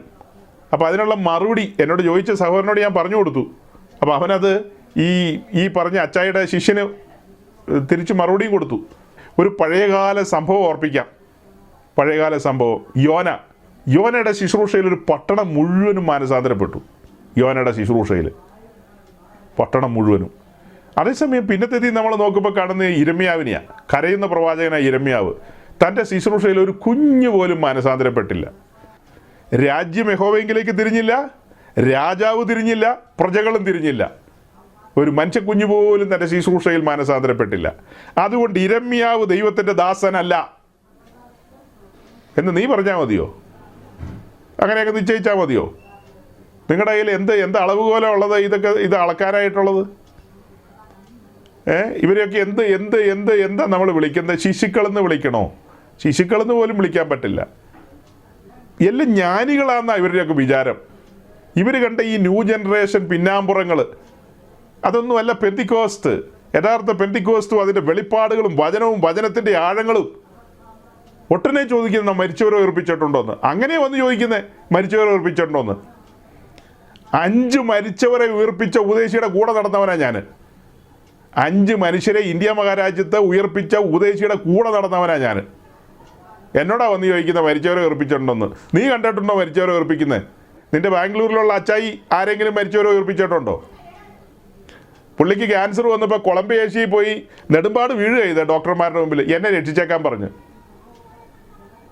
അതേസമയം എന്നെ വചനം പഠിപ്പിച്ച് ഞാൻ കൂടെ സഞ്ചരിച്ച ദൈവദാസന്മാർ ഒരു പാരസെറ്റാമോളിൻ്റെ പകുതി പോലും തിന്നിട്ടില്ല ജീവിതത്തിൽ. ദൈവിക രോഗശാന്തിയിൽ വിശ്വസിച്ചിരുന്നവരാ. വിശ്വസിക്കുക മാത്രമല്ല, നാട്ടുകാർക്ക് വേണ്ടി പ്രാർത്ഥിക്കും. തങ്ങളുടെ കാര്യത്തിന് കൊളംബിയ ഏഷ്യയിലോ മണിപ്പാലിലോ അപ്പോളോയിലോ പോയി ചികിത്സിക്കുന്ന ഉപദേശിമാരല്ലായിരുന്നു അവരൊക്കെ. നാട്ടിലുള്ള സകല ആൾക്കാർക്കും വേണ്ടി ഇവർ കർത്താവ് സൗഖ്യമാക്കും എന്ന് പറയും. ഇവരുടെ കാര്യം വരുമ്പോഴോ ഒട്ടനെ പോയി അപ്പോളോയിൽ അഭയം ചൊല്ലും. തുറന്നു പറയുക ഞാൻ, ഇതൊക്കെ എന്നാ മാതൃക? ഇതൊക്കെ ആട്ടെ, ഇവരുടെ മാനിഫെസ്റ്റേഷനും കൂടെ പറഞ്ഞ് ഞാൻ അവസാനിപ്പിക്കാം. ഈ സഹോദരങ്ങളെല്ലാം ആഗ്രഹിക്കുന്നത് അത്ഭുതങ്ങളും അടയാളങ്ങളും ഭയങ്കര പരിപാടികളാണ് ഇവരൊക്കെ ആഗ്രഹിക്കുന്നത്. പക്ഷെ എൻ്റെ മാതൃക എന്ന് പറയുന്ന പൗലോസിലേക്കാണ്. അപ്പോസ്തല പ്രവൃത്തി 19-ാം അധ്യായം വേഗം തുറക്കാം സഹോദരങ്ങളെ. അപ്പോസ്തല പ്രവൃത്തി 19-ാം അധ്യായത്തിലേക്ക് വരുമ്പോൾ പൗലോസിൻ്റെ 3-ാം മിഷൻ യാത്രയാണ്. ഇപ്പോൾ പൗലോസ് എഫെസോസിൽ എത്തിക്കഴിഞ്ഞിരിക്കുന്നു. എഫെസോസിൽ എത്തിക്കഴിഞ്ഞതിന് ശേഷം ചില കാര്യങ്ങളൊക്കെ ആദ്യത്തെ പാരഗ്രാഫിലുണ്ട്, നമുക്കറിയാം. അത് കഴിഞ്ഞ് 8-ാം വാക്യത്തിലേക്ക് വരുമ്പോൾ താൻ അവിടെയുള്ള സിനഗോഗിൽ നിരന്തരം സംസാരിച്ചു ഏതാണ്ട് ഒരു 3 മാസക്കാലം. പക്ഷെ അത് തുടരാൻ കഴിഞ്ഞില്ല. അവിടെ നിന്ന് പുറത്തിറങ്ങിയിട്ട് തുറന്നോസിൻ്റെ പാഠശാല എന്ന് പറയുന്ന ഓഡിറ്റോറിയം അത് വിലക്കെടുത്തുകൊണ്ട് അല്ലെങ്കിൽ വാടകയ്ക്ക് എടുത്തുകൊണ്ട് അവിടെയായിരുന്നു പിന്നീട് തൻ്റെ ശുശ്രൂഷകൾ. ദൈവരാജ്യത്തെക്കുറിച്ച് പ്രസംഗിച്ചു പോന്നു. അതിന് 9-ാം വാക്യത്തിൻ്റെ തുറന്നോസിൻ്റെ പാഠശാലയിൽ ദിനംപ്രതി സമ്പാദിച്ചു പോന്നു, അവിടെ പ്രസംഗിച്ചിരുന്നു, പഠിപ്പിച്ചിരുന്നു, ദൈവരാജ്യം ഘോഷിച്ചിരുന്നു. അത് കഴിഞ്ഞ് അടുത്ത വാക്യത്തിലേക്ക് വരുമ്പോൾ അത് 2 സംവത്സരത്തോളം നടക്കിയാൽ ആസിയയിൽ പാർക്കുന്ന യഹൂദന്മാരും യവനന്മാരെല്ലാം കർത്താവിൻ്റെ വചനം കേൾപ്പാനിടയായി. നമ്മൾ ശ്രദ്ധയോടെ നോക്കുമ്പോൾ കാണുന്നത് എന്താ? 10-ാം വാക്യത്തിൽ, അത് 2 സംവത്സരത്തോളം നടക്കിയാൽ ആസിയിൽ പാർക്കുന്ന യഹൂദന്മാരും യവനന്മാരെല്ലാം കർത്താവിൻ്റെ വചനം കേൾപ്പാനിടയായി. തുറന്നാസിൻ്റെ പാഠശാലയിലെ ഉണർവിൽ വചനം വെളിപ്പെട്ടെന്ന്. വചനം വെളിപ്പെട്ടു, ജനമെല്ലാം വചനം കേട്ടു. വചനം കേട്ടവർക്ക് മാനസാന്തരം ഉണ്ടായി. വചനം കേട്ടവർക്ക് ഇനി ആ വചനത്തെ ഉറപ്പിക്കണം. അന്ന് എഴുതപ്പെട്ട വചനമില്ല, വാമൊഴിയായി സംസാരിക്കുകയാണ്. ആ സംസാരിക്കുന്ന വചനത്തെ ഉറപ്പിക്കാൻ വേണ്ടി എന്താ ചെയ്തത്? 11-12 വാക്യത്തിലേക്ക് വരുമ്പോൾ, ദൈവം പൗലോസ് മുഖാന്തരം അസാധാരണമായ വീര്യപ്രവർത്തികളെ ചെയ്യുകയാൽ അവൻ്റെ മെയ്മേൽ നിന്ന് റൂമാലും ഉത്തരീയവും രോഗികളുടെ മേൽ കൊണ്ടുവന്നിടുകയും വ്യാധികൾ അവരെ വിട്ടുമാറുകയും ദുരാത്മാക്കൾ പുറപ്പെടുകയും ചെയ്തു. നമ്മുടെ ഈ വാത്സല്യ സഹോദരങ്ങൾക്ക് ഇഷ്ടമുള്ള വാക്യമാണ് 11-12 വാക്യം. അവരുടെ ഇടയിൽ പ്രധാനിയായ കോഴഞ്ചേരിക്കാരൻ സഹോദരൻ ഇടയ്ക്ക് തുവാലയൊക്കെ എടുത്ത് വലിച്ചെറിയും. തുവാല വലിച്ചെറിയും, അങ്ങനെ ഉള്ള തുണിയൊക്കെ വലിച്ചെറിയും. കാരണം പൗലോസൂടെ ഈ കാര്യങ്ങൾ അങ്ങനെ ചെയ്തിട്ടുണ്ടെന്നേ. റൂമാലും ഉത്തിരിയും ഒക്കെ രോഗികളുടെ മേൽ കൊണ്ടുവന്നിട്ടപ്പോൾ ആ രോഗികൾ സൗഖ്യമായി. അതാണ് അവർ പ്രാധാന്യം കൊടുത്തുകൊണ്ട് പറയുന്നത്. അതേസമയം 10-ാം വാക്യത്തിൽ പൗലോസ് അവിടെ നിരന്തരം വചനം പ്രസംഗിച്ചെന്നുള്ള കാര്യം ഇവർ മിണ്ടില്ല. മറ്റേ പുള്ളി എന്താ പറഞ്ഞത്? പ്രസംഗം കേട്ടിട്ടാണോ മതിൽ മറിഞ്ഞു വീണത്? ആർപ്പിട്ടപ്പോഴല്ലേ എന്നാണ് ചോദിച്ചത്. അങ്ങനെയല്ലേ ചോദിച്ചത്? അതിനോട് കൂടെ ഒരു കാര്യം കൂടെ ചേർത്ത് പറയാനുണ്ട്. അതായത് ഇസ്രായേൽ പെട്ടകവുമായി എരിഹോ മതിലിനെ ചുറ്റി സഞ്ചരിച്ചവിടെ ആർപ്പിട്ടപ്പോൾ മതിൽ വീണെന്നാണ് നമ്മൾ പഠിക്കുന്നത്. ഇപ്പം ഞാനും പറഞ്ഞു വന്ന അങ്ങനെ തന്നെയാണ്. പക്ഷെ നിശബ്ദമായി ഇസ്രായേലിനെ പിൻഗമിക്കുന്ന ഒരു യാഗപീഠമുണ്ട്. അതിലേക്ക് വരും ദിവസങ്ങളിൽ നമ്മൾ പറഞ്ഞു പോകാൻ പോകുന്നത്. ഈ ഉണർവുകളെയൊക്കെ നമ്മൾ അവിടെ കൊണ്ടുപോയാണ് റദ്ദ് ചെയ്യാൻ പോകുന്നത്. അടുത്ത ദിവസം അഗ്നിയും അന്യാഗ്നിയും ഒക്കെ പറയാനുണ്ട്. ഇപ്പോൾ അഗ്നി അഭിഷേകവുമായി ബന്ധപ്പെട്ട് വലിയ ബഹളം നടക്കുന്നൊരു സമയമാണ് പെന്തക്കോസ്തുകാരുടെ ഇടയിൽ. ഓക്കെ, നമുക്കതിനെക്കുറിച്ച് നമ്മുടേതായ രീതിയിൽ വചനത്തിൽ നിന്ന് നമുക്ക് മനസ്സിലാക്കാം, ശ്രദ്ധിക്കാം. അപ്പോൾ ഓർക്കേണ്ടൊരു കാര്യമുണ്ട്, യാഗപീഠത്തിലെ തീ കെട്ടുപോയിട്ടില്ല. യാഗപീഠത്തിലെ തീ കെട്ടുപോയിട്ടില്ല. ആ യാഗപീഠം ഇസ്രായേൽ പാളയത്തിലുണ്ട്. അവരുടെ യാത്രയിൽ യാഗപീഠം കൂടെയുണ്ട്. പെട്ടകം ചുമന്നുകൊണ്ട് അതിൻ്റെ ചുറ്റും നടക്കുമ്പോൾ തന്നെയും പാളയത്തിൽ യാഗപീഠം കത്തി നിൽക്കുകയാണ്. അതിൻ്റെ അർത്ഥങ്ങളും ആഴങ്ങളും എന്താണെന്നൊക്കെ ചിന്തിച്ചു കൊള്ളണം. സമയമില്ലാത്തതുകൊണ്ട് ഞാൻ വിശദീകരിക്കുന്നില്ല. ഇവിടെ ഈ വാക്യത്തിലൂടെ നമ്മൾ കാണുന്നത് പൗലോസ് അവിടെ കർത്താവിൻ്റെ വചനം പ്രസംഗിച്ചു. അത് ധാരാളം പേര് കേൾക്കാനിടയായി. ആസ്യ മുഴുവനും കേൾക്കാനിടയായി. അപ്പോൾ അങ്ങനെ ഉത്തരിയോ റൂമാലൊക്കെ കൊണ്ടുവന്ന വലിയ അത്ഭുതങ്ങളാണ് നടക്കുന്നത്. ചിന്തിക്കാൻ പോലും പറ്റാത്ത വലിയ കാര്യങ്ങളാണ് നടക്കുന്നത്. അത് കഴിഞ്ഞിട്ട് അടുത്ത പാരഗ്രാഫിൽ മുഴുവനും ഇങ്ങനത്തെ കാര്യങ്ങളാണ് പറയുന്നത്. അതിന് ഏറ്റവും ഒടുവിലേക്ക് വരുമ്പോൾ, അതിൻ്റെ 19-20 വാക്യത്തിലേക്ക് വരുമ്പോൾ കാണുന്നത്, ക്ഷുദ്രപ്രയോഗം ചെയ്തിരുന്ന പലരും തങ്ങളുടെ പുസ്തകങ്ങളെ കൊണ്ടുവന്നു. എല്ലാവരും കാണുക അത് ചുട്ടുകളഞ്ഞു. അവയുടെ വില കണക്കാക്കിയേറെ 50,000 വെള്ളിക്കാശ് എന്ന് കണ്ടു. 50,000 വെള്ളിക്കാശ്. ദുരാത്മാവ് ബാധിച്ച ആളുകൾ സൗഖ്യം പ്രാപിക്കുന്നതും മന്ത്രവാദികൾ അതിൽ നിന്ന് മടങ്ങി വരുന്നതും പിന്നെ അതിൻ്റെ കിതാബുകളൊക്കെ തീക്കകത്തിട്ട് ചുട്ടുകളഞ്ഞതും അതിൻ്റെ ഗൗരവം നോക്കണം. 50,000 വെള്ളിക്കാശ്. അങ്ങനെ ഈ കാര്യങ്ങളൊക്കെ കണ്ടു കഴിഞ്ഞിട്ട് 20-ാം വാക്യത്തിൽ കാണുന്നത് തന്നെ, ഇങ്ങനെ കർത്താവിൻ്റെ വചനം ശക്തിയോടെ പരന്ന് പ്രബലപ്പെട്ടു. ഇവിടെ ഈ പറയുന്ന ഉണർവുകളിലൊന്നും വചനം പ്രബലപ്പെട്ടതായിട്ട് നമ്മൾ കേൾക്കുന്നില്ല. നിങ്ങളാരെങ്കിലും കേട്ടിട്ടുണ്ടോ? വചനം പ്രബലപ്പെട്ടതായിട്ട് എങ്ങും കേൾക്കുന്നില്ല. ഇവരുടെ ഈ കോപ്രായങ്ങളൊക്കെയാണ്. ഇവരുടെ അംഗവിക്ഷേപങ്ങളെ ഞാൻ പരിഹസിക്കുന്നതല്ല, ഇവർ കാട്ടിക്കൂട്ടുന്ന കാര്യങ്ങൾ ഞാൻ അതൊന്നും വെച്ചിട്ടല്ല കേട്ടോ കഴിഞ്ഞ ആഴ്ചയിൽ ഇവരുടെ കാര്യങ്ങൾ ശരിയായ രീതിയിലല്ലെന്ന് പറഞ്ഞത്. ഇവരുടെ ആംഗ്യങ്ങളോ കൈ കാണിക്കുന്നോ തല കാണിക്കുന്നോ ഒന്നും കണ്ടിട്ടല്ല. അങ്ങനെയൊക്കെ പലരും പറയും. അങ്ങനെയുള്ള കാര്യങ്ങളൊക്കെ അതൊന്നും വെച്ചിട്ടല്ല ഞാൻ ഈ വക കാര്യങ്ങളെക്കുറിച്ച് പറഞ്ഞത്. നാളുകളായിട്ട് ഇവരെയൊക്കെ പഠിക്കുന്നതാണ്. ഇവരെന്തിനു വേണ്ടി നിലകൊള്ളുന്നു, ഇവരുടെ വചനനിശ്ചയം എന്താണ്, ഇവർ ഈ കാര്യങ്ങളെ എങ്ങനെയാണ് കാണുന്നത് എന്നൊക്കെയുള്ളത് മനസ്സിലാക്കിയിട്ടില്ല. ഇവരുടെ കൂട്ടുകെട്ടുകൾ, ഇവരാരെല്ലാമായിട്ടാണ് ബന്ധപ്പെട്ട് നിൽക്കുന്നത്, ഇവർ അഭിഷേകം എവിടെ നിന്നാണ് വാങ്ങുന്നത്. ഇവർ നൈജീരിയക്കാരൻ ക്രിസ്ത്യൻ്റെ കയ്യിൽ നിന്നും അമേരിക്കക്കാരൻ ബെന്നിഹിൻ്റെ കയ്യിൽ നിന്നൊക്കെയാണ് അഭിഷേകം വാങ്ങുന്നത്. ബെന്നിഹിന് അഭിഷേകം കിട്ടിയത് കാതറിൻ ഗുൾമാൻ്റെ ശവകുടീരത്തിൽ നിന്നൊക്കെയാണ്. അപ്പോൾ അങ്ങനെ ശവകുടീരത്തിൽ നിന്ന് കിട്ടിയ അഭിഷേകവും പിന്നെ ആ അഭിഷേകം കൊണ്ട് ഇവർ ഓടിപ്പോയി ഗ്രഹാം സ്റ്റെയിൻസിൻ്റെ ശവക്കോട്ടയിൽ പോയി വീണ് കിടക്കുകയും അവിടെ നിന്ന് അഭിഷേകം പ്രാപിക്കാനൊക്കെ ശ്രമിക്കുകയൊക്കെ ചെയ്യുന്ന ആളുകളാണ് ഇവർ. ആ കാരണങ്ങളാലാണ് ഇവരുടെ കാര്യപരിപാടികളെ നമ്മൾ അംഗീകരിക്കുന്നില്ലെന്ന് പറഞ്ഞത്. വ്യക്തിവിരോധം കൊണ്ടൊന്നും പറഞ്ഞതല്ല, എന്തെങ്കിലും ഇഷ്ടക്കുറവ് കൊണ്ട് പറഞ്ഞതല്ല. ദൈവവചനത്തിൻ്റെ വെളിച്ചത്തിലും പ്രമാണത്തിലും നോക്കുമ്പോൾ നമുക്ക് മനസ്സിലാകുന്ന കാര്യമാണ്. ആട്ടെ, ഇവിടെ ഈ 19-ാം അധ്യായത്തിൽ നമ്മൾ കാണുന്നത് എഫേസോസിൽ പൗലോസ് മുഖാന്തരം വൻ കാര്യങ്ങളാണ് സംഭവിച്ചത്. വൻ കാര്യങ്ങൾ. ഒരു പേജും കൂടി ഒന്നങ്ങ് മറിച്ചേരെ. അപ്പോസ്തല പ്രവൃത്തി 20-ാം അധ്യായം ഒറ്റ വാക്കിയുടെ വായിച്ച് അവസാനിപ്പിക്കാം. 20-ാം അധ്യായത്തിലേക്ക് വരുമ്പോൾ പൗലോസിൻ്റെ 3-ാം മിഷൻ യാത്ര കഴിഞ്ഞുള്ള മടക്കയാത്രയാണ്. മടക്കയാത്രയിൽ എഫേസോസിലെ മൂപ്പന്മാരെയെല്ലാം മിലേത്തോസിൽ വിളിച്ചു വരുത്തിയിട്ട് മിലേത്തോസിൽ വെച്ച് അവരോടൊരു വിടവാങ്ങൽ പ്രസംഗം നടത്തുകയാണ്. അതാണ് 20-ാം അധ്യായം. 20-ാം അധ്യായത്തിൻ്റെ 17 മുതൽ താഴേക്ക് നമ്മൾ വായിക്കുമ്പോൾ 17-ാം വാക്യത്തിൽ കാണുന്ന മിലേത്തോസിൽ നിന്ന് അവൻ എഫേസോസിലേക്ക് ആളയച്ച് സഭയിലെ മൂപ്പന്മാരെ വരുത്തി കഴിഞ്ഞിട്ട് 18 മുതൽ താഴേക്ക് വായിക്കുമ്പോൾ കാണുന്നത്, അവർ അവൻ്റെ അടുക്കൽ വന്നപ്പോൾ അവൻ അവരോട് പറഞ്ഞു തുടങ്ങിയത്, താൻ അവരോട് പറയുകയാണ്. എന്താ പറയുന്നത്?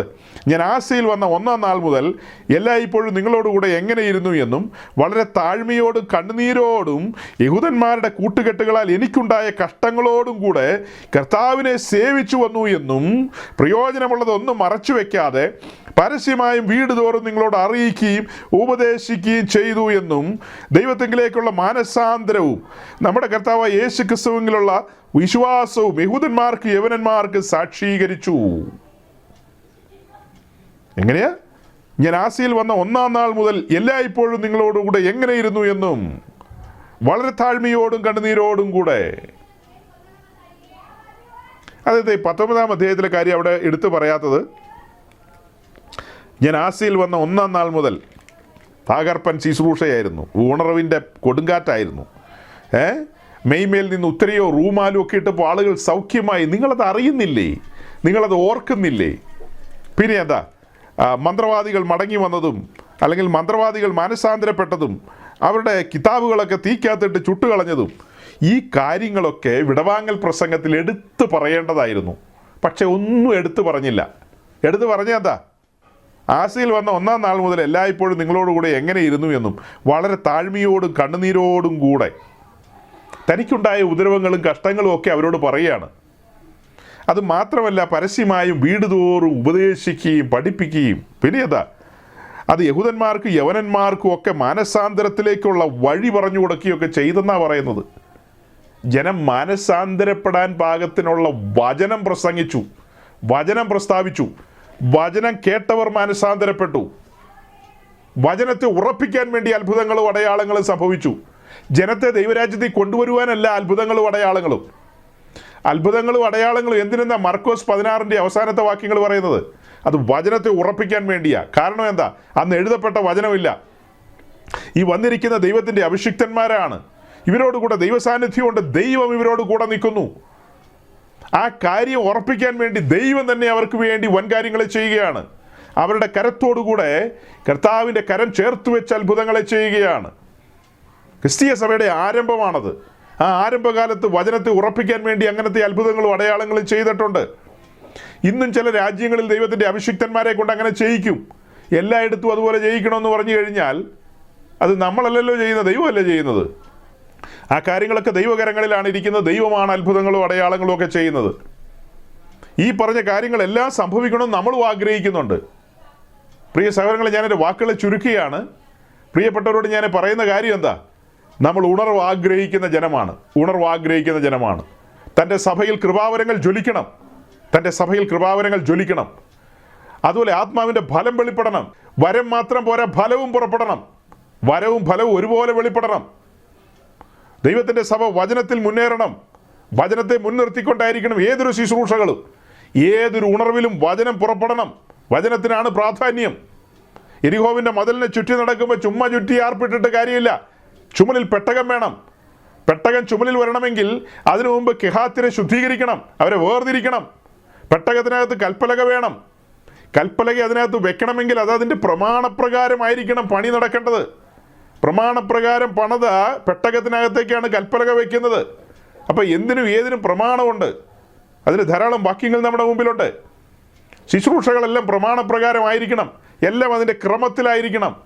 ക്രമത്തിലുള്ള ശുശ്രൂഷകൾ മാത്രമേ മുൻപോട്ട് പോവുകയുള്ളൂ. അല്ലാത്തതൊക്കെ ഇടയ്ക്ക് അവസാനിച്ചു പോകും. നമുക്കിഷ്ടമുള്ള ഏതെങ്കിലും ഭാഗം അടർത്തിയെടുത്തല്ല ശുശ്രൂഷിക്കേണ്ടത്. ഈ 66 പുസ്തകത്തെയും ദൈവവചനമെന്ന് മനസ്സിലാക്കിക്കൊണ്ട് തുല്യ ബഹുമാനം കൊടുത്തുകൊണ്ട് അതെല്ലാം നമ്മൾ അംഗീകരിക്കുകയും ഏറ്റെടുക്കുകയും ചെയ്യാനായിട്ടൊരു മനസ്സ് കാണിക്കണം. എനിക്ക് ഇഷ്ടമുള്ള ഭാഗം പ്രസംഗിച്ചിട്ട് വല്ല കാര്യമുണ്ടോ? അങ്ങനെയല്ല. എല്ലാ ഭാഗങ്ങളും അതെല്ലാം നമുക്കുള്ളതാണ്. അതെല്ലാം നമ്മൾ ഏറ്റെടുക്കണം. ആ വചനം നമ്മൾ ഏറ്റെടുത്ത് ആ വചനപ്രകാരം ഒരു ജീവിതം നമ്മൾ നയിക്കാനായിട്ട് ഉത്സാഹിക്കണം. അങ്ങനെ നമ്മൾ വചനം ഏറ്റെടുത്ത് വചനപ്രകാരം പോകുമ്പോൾ നാം ഉണർത്തപ്പെടും. നാം ഉണർത്തപ്പെടുമ്പോൾ നമ്മുടെ ചുറ്റുപാടുമുള്ളവർ ഉണരും. അങ്ങനെ ചുറ്റുപാടുമുള്ളവരും, ചുറ്റുപാടെന്ന് ഉദ്ദേശിച്ച് കൂട്ടു സഹോദരങ്ങൾ, ആ കൂട്ടു സഹോദരങ്ങൾ ഉണരും. അതിലൂടെ നമ്മുടെ സമൂഹത്തിലേക്ക് ആ ഉണർവിൻ്റെ അലയൊലി കടന്നു ചെല്ലും.